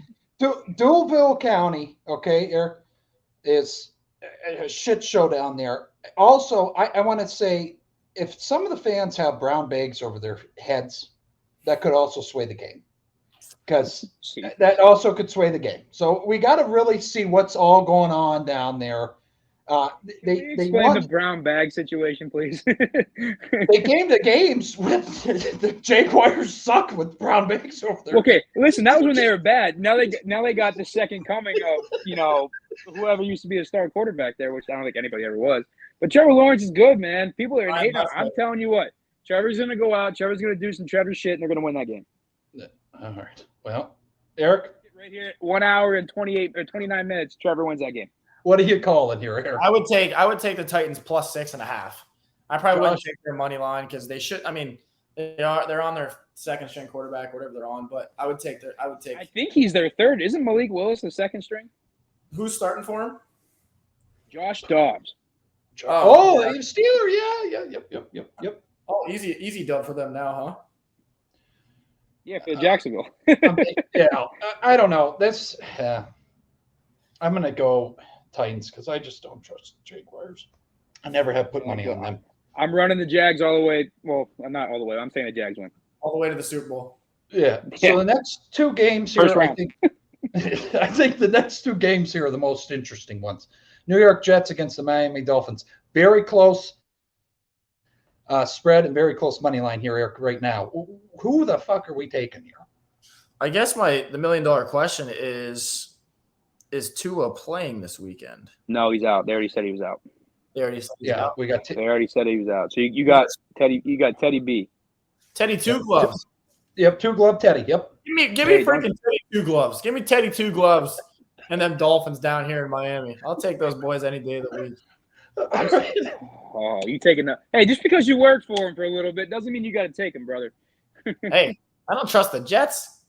The Jets? Hell no. Hey, listen. Hey, by the way, did anybody else see that fake account that said something that Mike White said? I was probably not. I mean, I've said some pretty outlandish shit, so I think I can say this one. What'd you say, Eric? Buckle up. Buckle up, buddy. Here comes Joshy. Anyway, so he goes, Zach just goes out and plows moms. He actually did not say this first off. Zach just goes out and plows moms. I take him to dinner. I treat him I take him to dinner, give him a nice night out, and I make love to him. I can see that. He's a nice guy. But, Mike White, he just I'm going to tell you right now, and I want to touch on this. If you want to talk about a guy that it just fucking played with heart, and it might have not been a great show. When they played the Bills, that guy got the shit kicked out of him. Did he ever? Yeah. He got taken out 2 times, and he kept fucking going back in there. I'm like, he just kept coming back. He just wants to listen. I mean, we're all athletes. We all understand this. Once you get a little taste of starting in, it's a dream. He's playing the NFL. Right. Dude, you're going to have to take this dude. The dude's going to be missing a leg and his throwing arm for him not to come back in. Let's be honest here. No. So I would say Dolphins. I think it really would make it interesting and, all around for that, side of the AFC there. But, Eric, so you going Dolphins? Fins up, baby. Fins up. Okay. Josh? Oh, jeez. Yeah, fins up. I'm taking. I know this system is probably starting to get figured out a little bit, but I think Teddy B wants another contract, so fins up. Yeah, and I would also take the spread at 2. Yeah, that's just the kind of a gimme, I think. Okay, so we got the Steelers and Browns here, Eric. For the love of God, what are you going with here? I know you're going to fucking. But before we get into this, before Eric says a fucking word, I want you to think about something real quick. First off, it's the Steelers are at home. A. Right, Extra Stadium. Yep. B, I want you to think about who is at quarterback for the Cleveland Browns and what he did. That's all I'm saying. Who's that quarterback for the Cleveland Browns? Yeah, that's an even better question. Deshaun Watson. Guy had to get his own trainers because they were scared to. Huh? Here's what I'm looking at here. Oh, God. What you looking at? I'm looking at a rivalry game between the Steelers and the Browns. If you say a subpar Steelers team, I'm going to jump through this goddamn phone right now. They're the 8 team in the history of the game. The worst 8. We just said the Jags are the worst 8 in 8 team. You can't say that. I didn't say that. You said that. Oh, the Yinzers are going to be fucking rolling in their beds. They're going to be pissed. You're taking the Cleveland fucking dog fire shit. What's it called? Dumpster fires. Yeah. This is what I'm talking about. This is the bullshit that you guys are talking about. You guys think Kenny Pickett is the second coming. He's got 6 touchdowns and 9 picks. What are we talking about? That's okay. He's also ran for 4 touchdowns. Crash control, Eric. We're not looking for stellar. We're looking to get by. That's like me in college. Hasn't thrown a pick in 128 attempts. Hasn't thrown a pick in 128 attempts. They're running the damn ball. freaking time. Give me the Browns. Give me the Browns, baby. Oh, this fucking Give me the dog Browns. pound. Oh, Jesus Christ. I'm going to All day, fucking every puke. day. Oh, my God. Eric, how the fuck can you go on the side of a franchise that completely fucks Baker Mayfield, that gives you a fucking playoff win? You say, fuck you, no, we're going to bring a predator in here. What the fuck? What? All right. Anyway. Hey, time out. I'm just going to do this real quick and we can move on to the next one. I never said I backed what they support. I never said. No. Yeah, I don't want to. Yeah, Fuck disclaimer. Baker. I feel bad for Baker. Yeah, that's bullshit. I mean, he should not have been 1-1 though. Can we talk about that? I mean, I think he's. I'm not going to say. I thought the Browns picking up Deshaun Watson was one of the dumbest things I've ever seen in my entire life. Thank you. Okay. All right, With we got clarification. Contract that they gave him. I thought it was one of the dumbest things you could possibly do. And he hasn't, I mean, don't get me wrong, he was out of the league for almost 2 years, a year and a half. He didn't play football. Right. And he hasn't looked very good this year. And if that He just wanted a few extra massages, that's all. Yeah. Well, he cannot be around any training staff. I don't know how you bring a guy in that you have to really watch him with every fucking employee of your franchise. You think they got like a guy following around like a Deshaun camera just fucking watching him? Like just he's not around training staff. He's not allowed around playgrounds. He can't do anything anymore. It's oh my God. Can't be within 500 feet of a school. Right. Here's all I'm saying. Okay, let's take a peek here. We got two Steeler fans here. Yeah. Telling me that Kenny Pickett's the truth. Mm-hmm. We got the bus jersey on, Eric. We got the fucking bus jersey on. The bus is the truth, not Kenny Pickett. But we got Kenny Pickett, a 49. Cancer survivor, Eric. That's a cancer survivor right there. I didn't say anything about James Conner. I was talking about Kenny Pickett. A 49.9 QBR. That's fine. That's not fine. That's hold on. 6 touchdowns, 9 picks. A little small. That's okay. And the biggest hey, listen, that's the best number ever. 69, motherfuckers. He ain't ever gonna lose. 6 and 9. Well, after he throws his 10th pick this weekend, then it's not gonna be 6 and 9. Oh, this fucking guy. The 3 touchdowns he's gonna throw prior. No, he hasn't thrown 3 touchdowns in a game all year. All right. Well, okay. Eric, you got the Browns. I got the Steelers. Josh. Who's Josh got? I don't know. I'm gonna go with the Manchester United football team. Okay. All right. Good call. All right. Next game here, we got the Colts and the Texans. I mean, really, just a really battle for the first pick, baby. shit game. Cancel the game. I don't. Nope. Nobody needs that. Colts. That game. Colts though, or they should put that on the Cartoon Network. No, Jesus. I will say this. I'm gonna. They should actually. Cartoon Network's not a bad one. The line Boomerang Network doesn't even. That's not even a real thing anymore. But I'm actually gonna roll the Texans here. Yeah, dude, Davis Mills is playing for his job. The Texans have. This is gonna shock you too. First off, Texans have been playing tough. Okay. Mm-hmm. Their last couple games, well, besides last game, they got their shit rocked against Jaguars. Right. Beat the Titans. Let's go, Jags. Lost in overtime to the Texans. Lost by 4 to the Cowboys. They've been playing not good football, but better football. Okay. So on this ESPN predictor, they give is this Stephen A? 77% chance of winning this game, which surprises me a lot. Well, think about it though. Who's quarterbacking for the Colts? And there's no JT for the Colts. Oh. And Zach Moss ain't it for the Colts. Who the fuck is their back? I can't even think of the guy. Nick Foles, but I don't even know what happened to him last week. Yeah. It's Sam Ellinger. Yeah, he's probably going to start. Sam Ellinger. Oh God, I'd go with Texans. I want Levy Smith to get a win, and they're in Indianapolis. That would be. I'm taking the Texans just because Davis Mills has something to prove. He had a decent rookie. I almost said freshman year. He had a decent rookie year, and he's going through the sophomore slump. It happens. It's normal. But there's been a lot of mumbling and rumblings about the Texans taking a quarterback with their first pick. So if Davis Mills ends the season strong, maybe they wait a year and only win 5 games instead of the 2.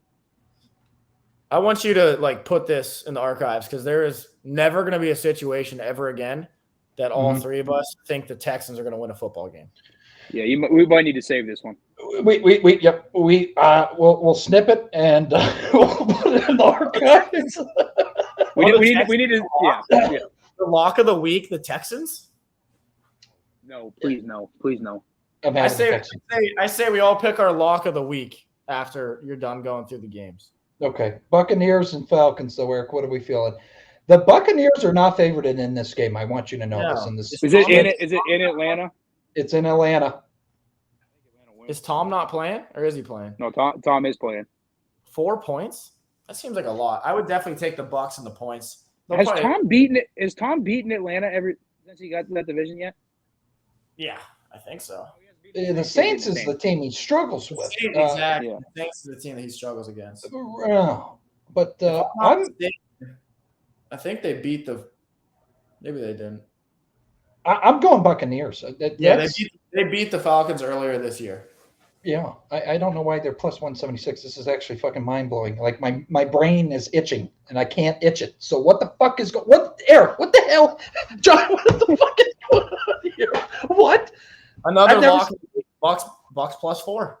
Bucks plus 4 on the road. Yeah, Bucks plus 4. Yeah. Take it, people. Take it. Yeah, I mean that's just fucking stupid. Panthers and Saints. Shit game as well. Panthers and Saints. That's a tough one.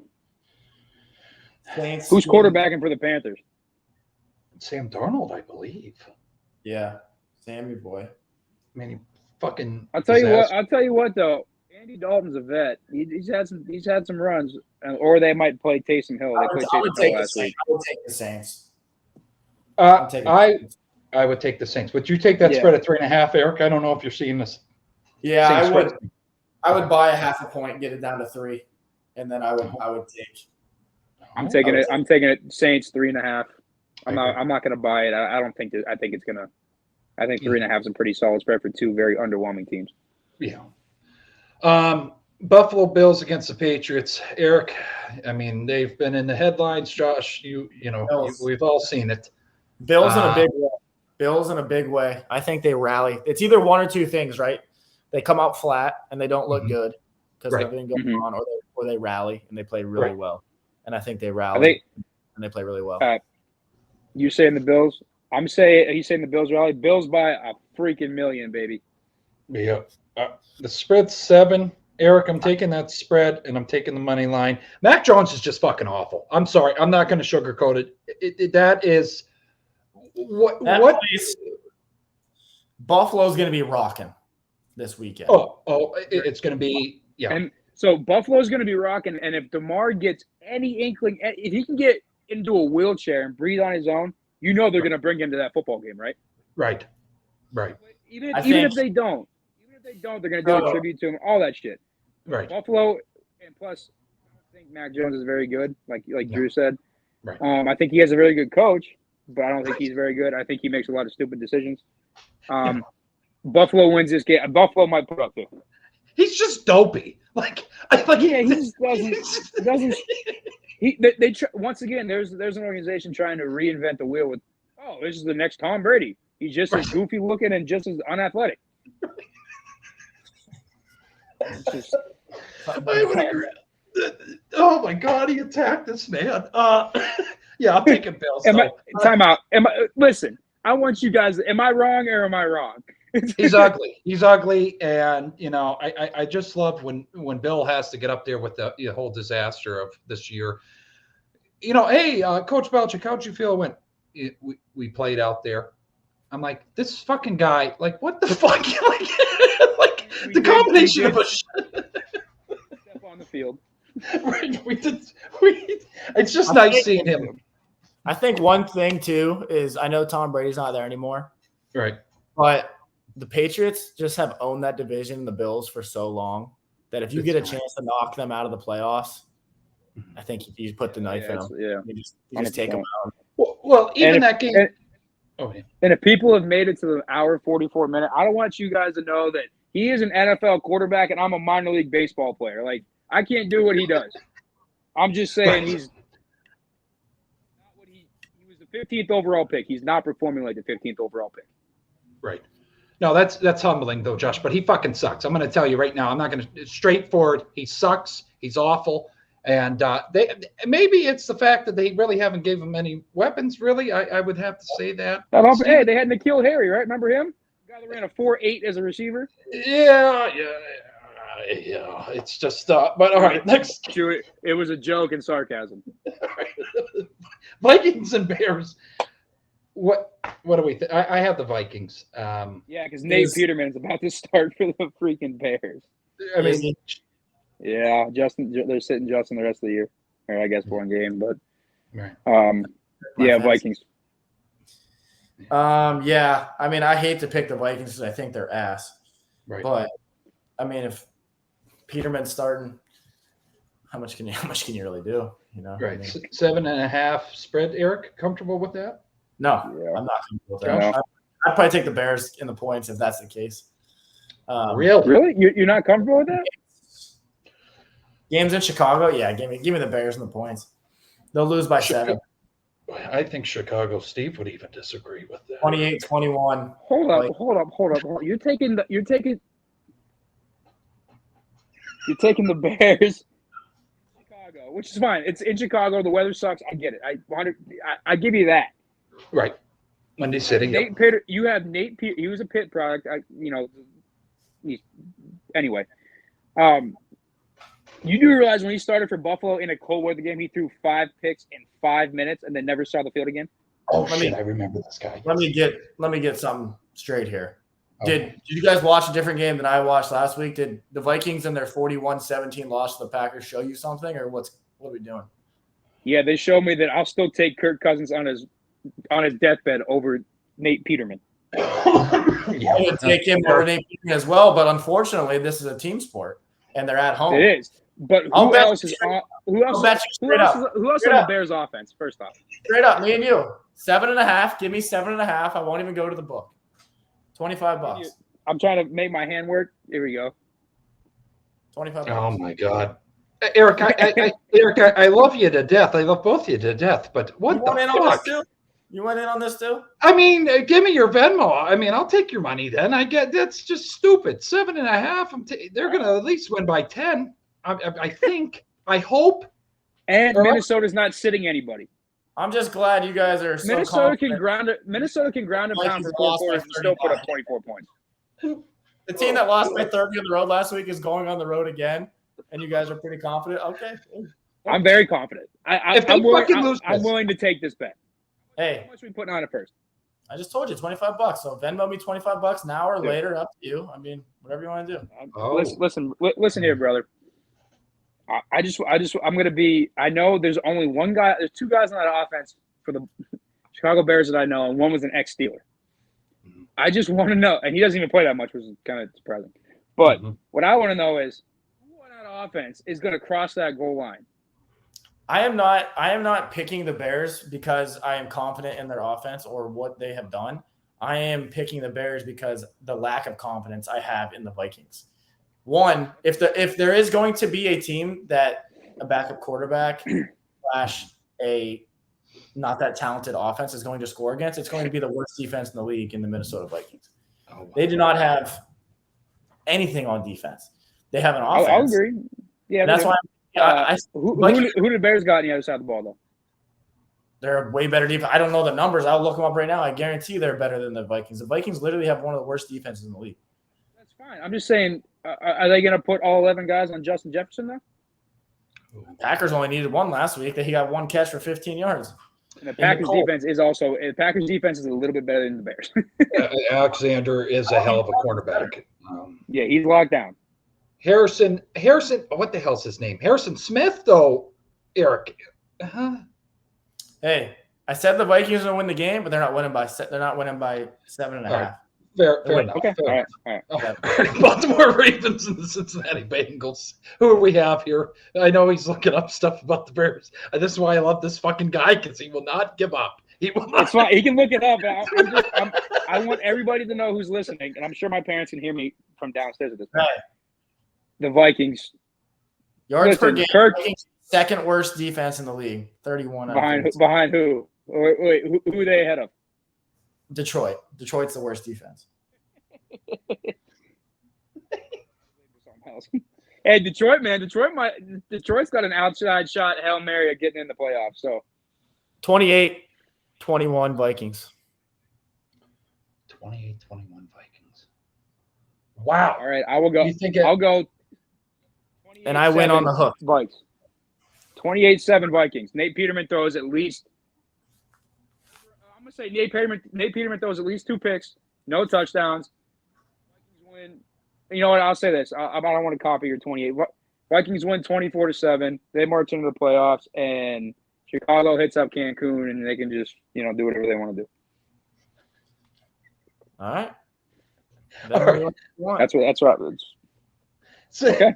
Cincinnati and Ravens. Eric, who do we have? I know he's laughing his ass off at our dynamic here. Cincinnati. Easy money. Cincinnati. Okay. Easy money. What's the spread? 7.5. Take the Ravens. Oh.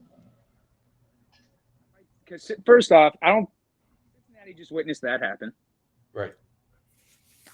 Demar Hamlin legitimately die on the field once and get revived. Right. They don't have anything to rally for. Not say that sounded terrible. That sounded bad. But right. It's not like he was their teammate. Yeah, he's a brother in the NFL. They're all that bond. But they're fucked up. They're going to be a little messed up. I'm taking the Ravens. I'm taking the Ravens with the spread. Eric, he does have a very good point there, but plus 290. Jesus. I think.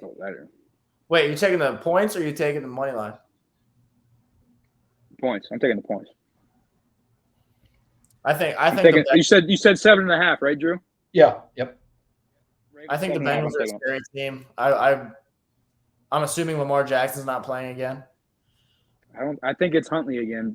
Yeah. Yep. I mean, the Ravens offense, have they won a game since Huntley's came in? I mean, yeah, the Steelers. They beat the Steelers first time. And God. I'm just going to say that the Ravens defense is good.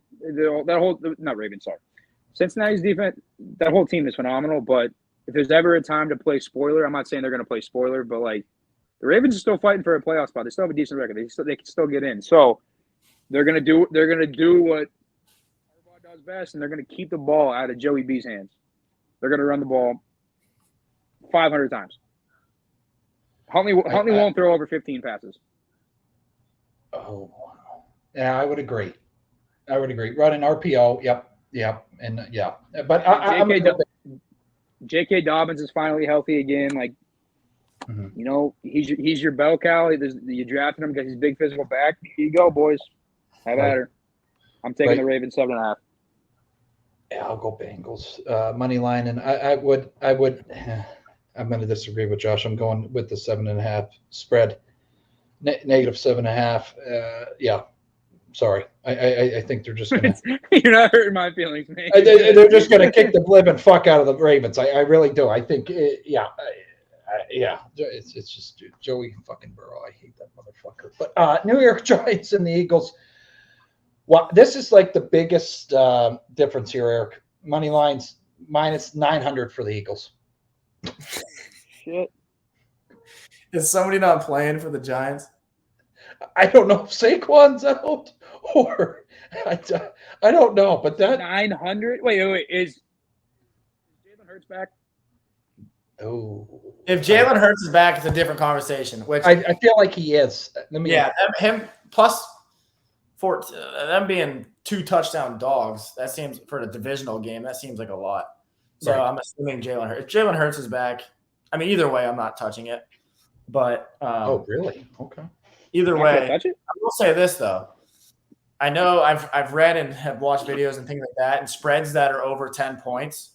You always want to go with, not always, but traditionally, from a winning percentage, the team that is getting the points, for example, the Giants in this case, win like 60% of the time or something like that. Not win. Cover the spread. Cover. So that's a big spread, but I don't trust the Giants either, so I probably wouldn't touch it. But I mean, But if it's I do. there, then I'm taking the Giants plus 14 for sure. Okay. I don't know. I might. Fuck it. I'm not touching this game for those of you that are still here with us. Right. I will not, but I'm gonna have to agree with Eric on this one. I'm gonna go, Eric. I'm gonna tell you right now, the biggest. I forget what fucking game it was. Biggest winning I've ever had on FanDuel, and I'm not discrediting anybody else, in here with the betting, but $663 I won in one fucking sitting. Okay, took this spread. It was like, I think it was like 13 or something. It was college basketball, so this is a totally different fucking thing. But I would take the spread on this. If I take the 14, and I take the plus 900, not plus 900, minus 900. I feel confident in that. I do. Go ahead. You think the old Eagles are going to take him behind the shed? I think they're going to absolutely whoop the shit out of them. I don't know, man. That Giants D is pretty solid. I think they're playing quarterback. And for a parting gift, they're going to give them Geno's Philly steak hoagies for the ride home to the Giants. That's how bad the ass kicking's going to be. That's just a class act. Wow. That's a Philly fan for you. Let's go, Birds. All right, so the Rams and the Seahawks here, Eric. Interesting game, Josh. Another interesting game here. So, what are we thinking? Give me the Hawks. I'm riding with my boy Geno. Geno, okay, all right. I'm taking the Hawks. The spread's 6. I would take the spread as well. Yeah, I'm taking what was the money line for them? Minus 275 for the Hawks. I'm taking the spread, not the money line. Yeah, take the points. Okay. And then another dumpster fire of a game, quoting Eric there, Chargers and Broncos. What is it? 2.5? 3.5? 2.5 spread, minus 136 in favor of the Broncos. I would never spend money on the Broncos. There's no fucking way. It's got to be the Chargers, right? It's got to be. Denver. They just switched. Denver's favored. Yeah, I just went down though more there. Minus 144. I don't know how the fuck that just happened. I'm taking the Chargers all day, every day, money line right now. Plus 122. Plus 126 on here. Oh, 126 on there. Is Justin Herbert playing? If Justin Herbert's playing, I'm taking Chargers money line right now. Justin Herbert has he had a stellar rookie season through 30-something touchdown passes. Had a chance to take him to the postseason. All he had to do was take a knee and they could tie, but the Raiders said, "Fuck it, we're going to keep the field goal and win." Yeah, I'm taking the Chargers. I'll take the Chargers money line. I'm going to agree with Eric on this one. I just think Danger Russ is just not at this point. Plus 125. Yeah. I better take that right now. Yeah, I mean, we have a live bet going on here from Eric. Wow. Yeah. Wow. That's the first. Lock it in. Lock that motherfucker in. Attaboy. I know we're not live on YouTube, but lock it in right now. Well, yeah, we're pre-record, but give him 10 minutes. That fucker will be up there. Cardinals and 49ers. I'm sorry, I misquoted here. This is the biggest fucking money line difference here. Minus 950 for the 49ers against the Cardinals. I no brainer. Spread's 14 as well, Eric. I'm taking that fucking spread again, man. This is the biggest percentage I've ever seen. I take a look at these once in a while, as you guys can see. Niners, 91% chance of winning this weekend. Jesus Christ. I mean, JJ Watt's retiring. Yeah. What's Cardinals going to do out there? What are they even playing for? They're so bad. Right. I mean, I hope James Conner lights it up if that makes anybody feel good out there. I do have to touch on this. And Josh, you're wearing his jersey right now. I'm not going to be a dick, but it seems like he has just a completely new player out on that fucking team. Just he finds the holes. He gets outside. When he was on the stairs, it's like, what the fuck fuck is he doing? like, you know what I mean? And then people are coming up with these theories and all this shit. You know, he's been through so much through his life. It's caused, and then he's getting injured because of that. No, I think he just didn't want to be on the fucking Steelers. I think he did. I really think he did, but I don't think he understood the pressure that came with, man. Like he was the king of that city in college, and then, you know, to stay home, like, you know, he was excited for it, but like he just underperformed to that first year. He didn't really play much because he was behind. Was it Bell at the time still? Yeah. Yeah. He didn't play that much. In that second year, he got all these opportunities because Bell, I don't know, wanted to become an MMA fighter or some shit or whatever, or a rapper. He was a rapper at one point. He got all this playing time and did well, but like he expected so much more out of James Conner, and I just don't think mentally, I don't think he wanted to be there. Physically, he was happy to be home. He's close to home. He's from Erie. Right. I just think, you know, it got to him a little bit. It fucked with his head, and then him to get away and legit get a contract. Like he got 3 years, $18 million. Like the dude got paid. Like he did get paid. He got paid. He earned it after last year. But to him, it was a fresh start, man. And now, and even he was hurt for the longest time, but like coming back now as a fan, I mean, I have him in fantasy. I draft him every year just because I love him. But he's averaged like 20 points since coming back. So and plus he's catching the ball more. They didn't really throw it to him in Pittsburgh. Right. I just think that I just think he just needed to change the scenery, which is some athletes do, some guys do. It's just normal things. Right. Yeah. No. And but yeah, I mean, that's just no-brainer. 49ers. Cowboys and Commanders, Eric. Dumpster fire. I'm taking the dumpster fire. Cowgirls. Okay. I want to make this clear, though. Are the cheerleaders' boots polished? That is also a factor here. Okay. How good are the cheerleaders looking on that sideline, Eric? Okay. Well, I mean, they don't look bad. They don't look bad. They made a show about them. Right. And if Jerry's what? What'd you say? I said if Jerry's there with a hoochie, hit downtown Washington, D.C., and he's feeling a little luxurious there, I think that also plays a factor for the Cowboys. He needs to call Urban Meyer and see if those two can get together. The finger guns again. There's definitely a factor for me. I mean, just, you know, great, beautiful, blonde. Now this would be interesting here, Eric. This is gonna. I know we're in 2 hours and 2 minutes in, and I think you're ready to fucking rip your eyes out. But it would be very interesting to see if Jerry Jones and Dan Snyder shake hands, because that's not too many episodes ago, Eric. We did talk about how Dan Snyder did say Jerry Jones can't fuck with me. Jerry Jones replies back, "We're here from Texas, and we will fuck you up." So what? They ain't shaking hands. They're not shaking hands. Okay. Do you think there's any interaction? No, I think bottle service. Yeah. They ain't. Listen, if Jerry's that worried, he's sending a cheerleader up there. They ain't about that. Like they're too old. Which I don't think they're that worried. I don't think he's gonna shake hands. I don't think Dan Snyder has what he thinks he has. I think it's Jerry Jones. Like he's the owner of the most expensive franchise in the country or world at this point. Like they're not going to interact. I'll be willing to put $100 if they don't shake hands. Not even bottle service. I would be really shocked by that. Do you think they have an open buffet in the booth? Yeah, it's going to be hot dogs and hamburgers. Oh, like a 4th of July cookout. Oh, fuck. Disrespect. And this is the one time I will say, good job, Jerry.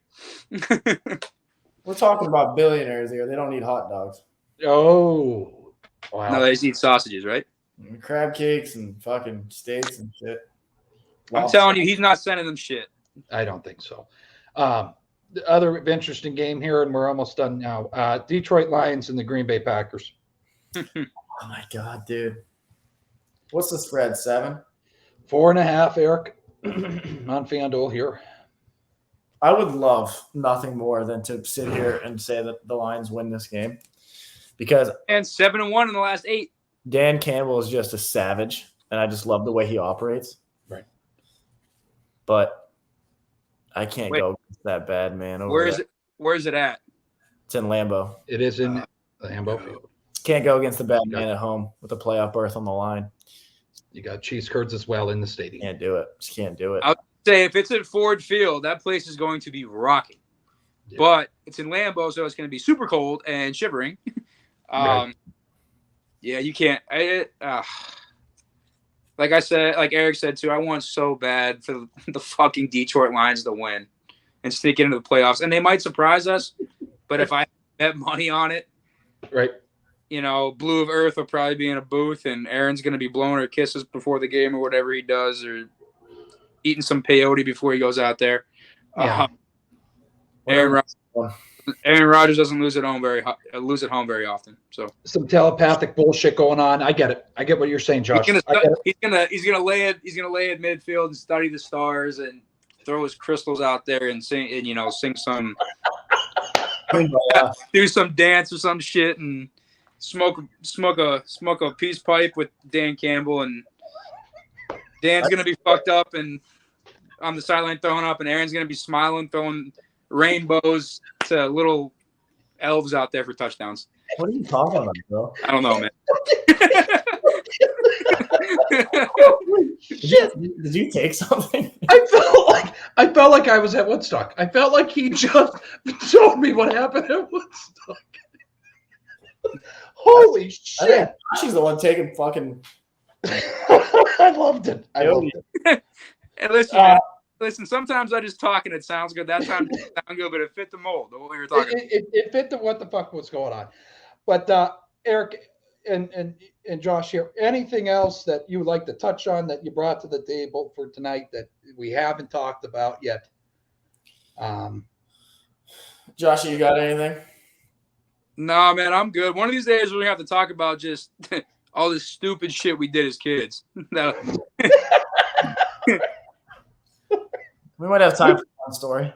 Oh, dude, all right. Which one are you going to tell them? I don't know. Do you have one top of mind? Not, dude. Eric, come on, man. If you pick, go ahead. Right before, I don't want to interrupt your story time here, but I will tell you, when I announced Eric fucking Matheson and Josh fucking Mitchell was coming on this podcast, the Little Elkers and the fucking town of Ridgeway, all of the people that lived there reached out to me and said, how the fuck is this possible that we're going to have them on this podcast? And I said to them, you know what? You got to tune in and see what the fuck's going on here. So, Eric, I think Josh as well, I think you guys owe a story time from your past. It depends what topic we want to talk about. I mean, yeah. Are we going to keep it G-rated, or are we going to – actually, I don't think that's possible. I already talked about some stupid shit. So, I mean, it's stuff go on at the – like – stupid stuff that we like, stupid competitive stuff, like just stupid shit in general. There's just so many avenues that you first off, we really haven't stopped either. No, I have something wrong with me. I remember that one time we snuck out and went to the rope swing. Come on, what do we got? Come on, let's something juicy here. Come on. All right, Eric, I'm gonna let you. You know what, Eric? I'm gonna let you pick one this week. If we all come back on, if Drew wants us back on here next week, us three, I'll tell one. I got so excited I almost knocked my fucking mic off. All right, continue going.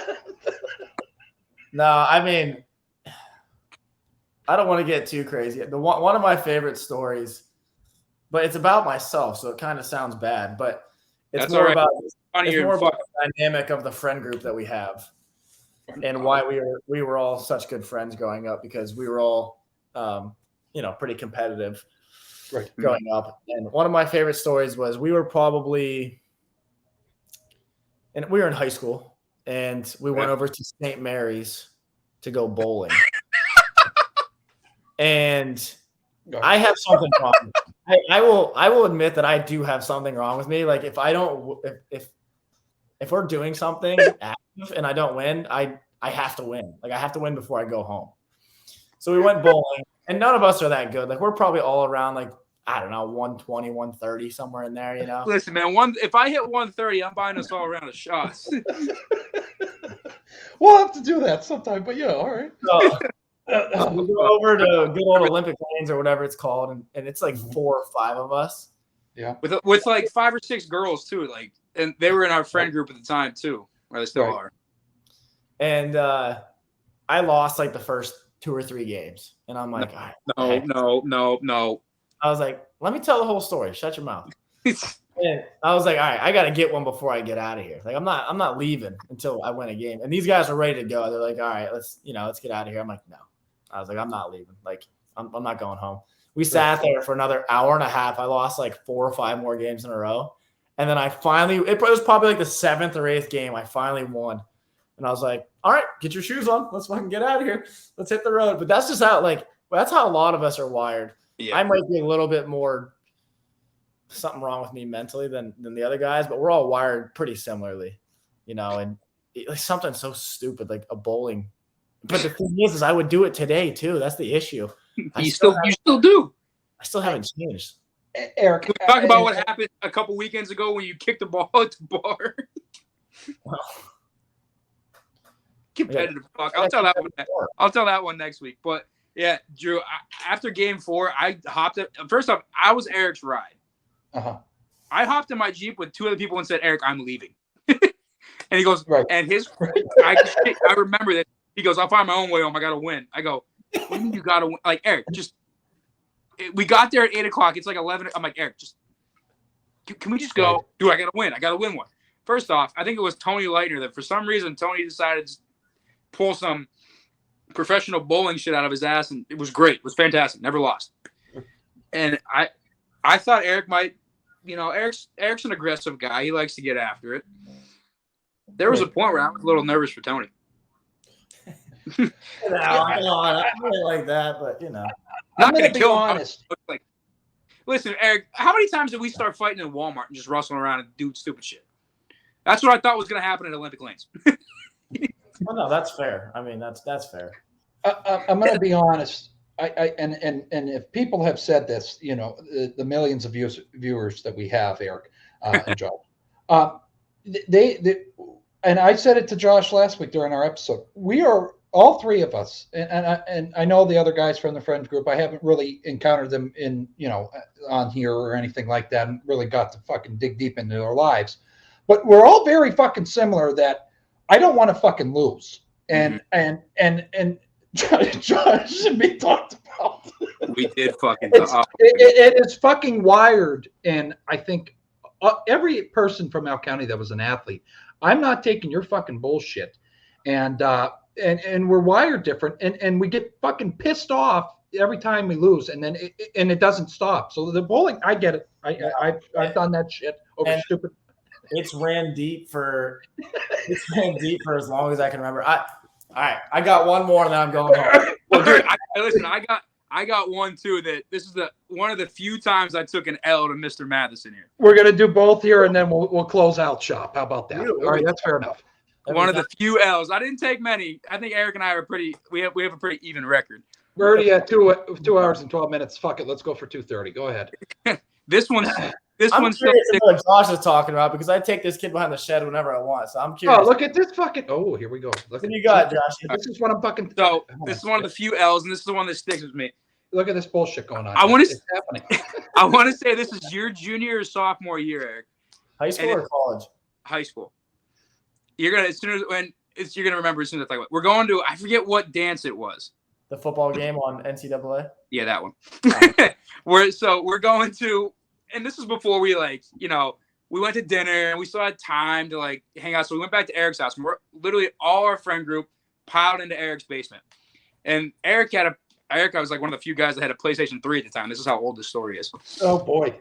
So anytime we were there, it was him and I always played. We played a lot back then. It was always whatever. Well, we did random teams or whatever, and I'm Ohio State with Terrell Pryor on the team. This is when the game was out. I forget who Eric was. We're in the third quarter, beginning of halfway through the third quarter, Drew, and I'm up 75-12. 75-12. I just want that's college football. Yeah. I'm seeing where this story's going. And before I know, Eric scores a touchdown. I fumble. I throw a pick. 75-45. And I'm like looking at the clock. I'm like, I can just run it out. And we had this rule: if it was 4th and 5 or longer, you had to punt. There was a point where I was like 4th and 5 for like 5 drives in a row. I'm like, there's no way he's gonna fucking score and come back. I'm just gonna punt it, give him the ball. And I'm like being buddy with him. Before I look down, it's 75-70. I'm like, what just happened? He's got the ball left with 2 minutes. Dude marches down the field, scores the fucking touchdown. He kicks it off to me. I fumble. He picks it up. He wins the game. Got the clutch. I'm so fucking mad to the point where I didn't say anything to him. I just put the controller down and walked outside. See, I'm trying to be in NCAA football history. 100%. It has to be some sort of record. I'm just like, I couldn't believe it to the point where like, I'm just like, you know what? Good game. Like, I don't know what you want me to say. Terrell Pryor might have thrown for 600 yards and 17 interceptions. I was a little disappointed. Holy fuck. It was, I'll never forget it. And it got to the point where everyone in the basement was cheering for him. I'm like, you guys are all dickheads, man. Oh, that's the worst. I remember this. It even happened in college, and you guys, everybody liked playing 2K or Madden or whatever.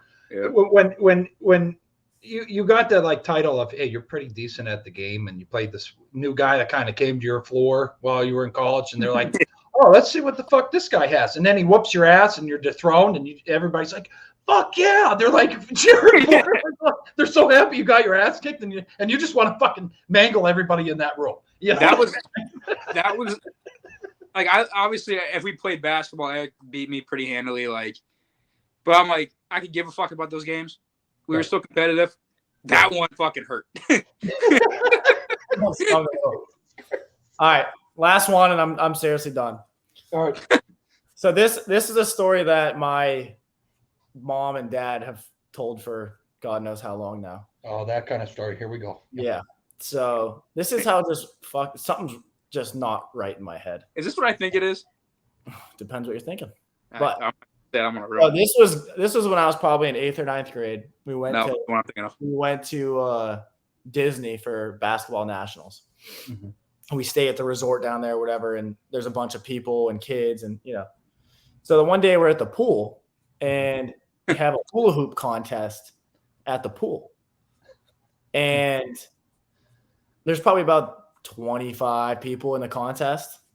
And it's like, it's mostly like kids like my age, like 9th graders, 8th graders, basketball players, a couple parents, some kids get in, blah, blah, blah. Long story short, I'm hanging around. I'm still going. I'm dwindling down towards the last couple. Eventually, it gets down to me and this girl who's probably 4 or 5 years old. This cocksucker.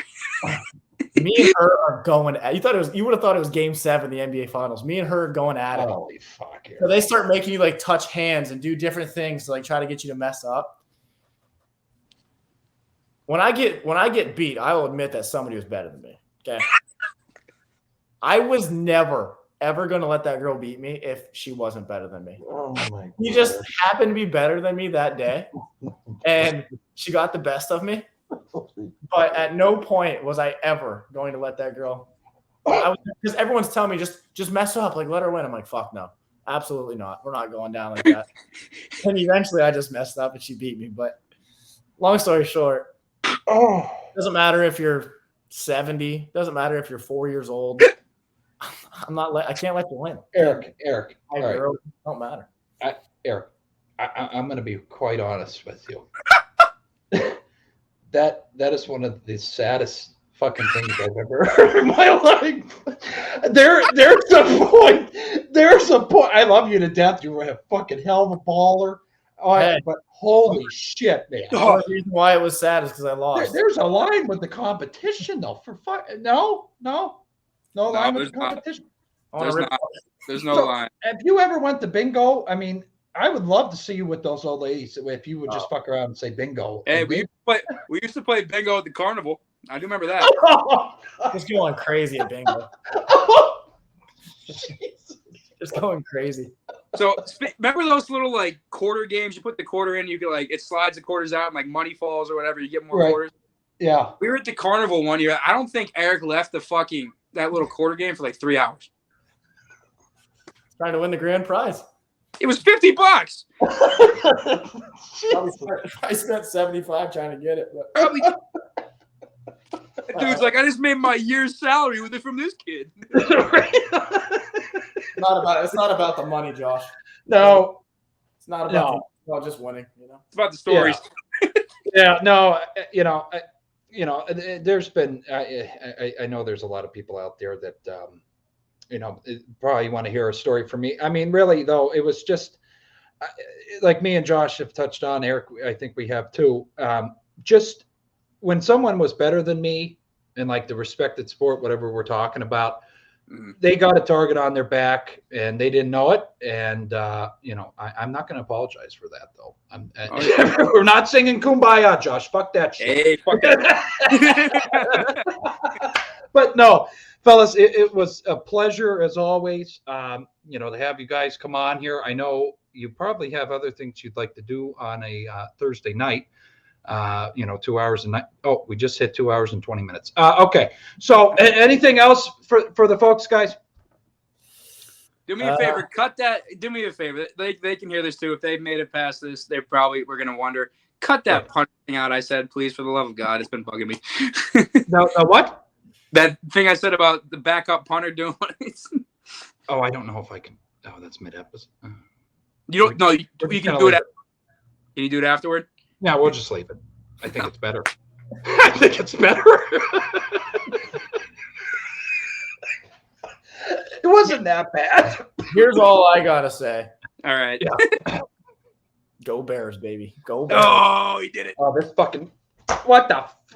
Look at you, made me get Listen, And he wants to say, let's go Bears. Drew, here we go. Chiefs Kingdom is rocking on Sunday. Baby. The Chiefs. What are you talking about? They ain't even playing. Raiders and Chiefs. Oh, I thought we were talking about our bet. Yeah, well, I'm just saying. Chiefs if I was like you, I just hop to another team when my team starts losing. You front running. Oh. Okay. All right, everybody. We appreciate it as always. Listen, Patty Mahomes is throwing for 550 freaking yards. There we go. Yeah, and you'll be in the same place we are, sitting at home watching the playoffs. Oh my God! Hey, at least I had a winning year, and I'm not going to Cancun. I can afford to go to Greece or some shit. You didn't have a winning year yet. You know what? I'm 8-8 with a backup quarterback after being 2-6 a few weeks ago. I'm taking that. That's a winning year. What are you talking about? I thought Kenny Pickett was the truth. I thought he was the next coming. He is. Oh, so the backup's now not the truth anymore. What are you talking about? All right. Oh, hold up. Pick a side. Oh boy. First off. Oh, I thought he froze. Okay. No, I don't.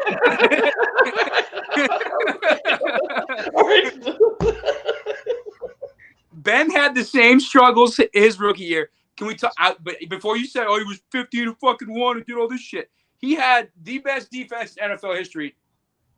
So all I had to do was score 7 points, maybe 10. It's some good defense right now too. Are you high?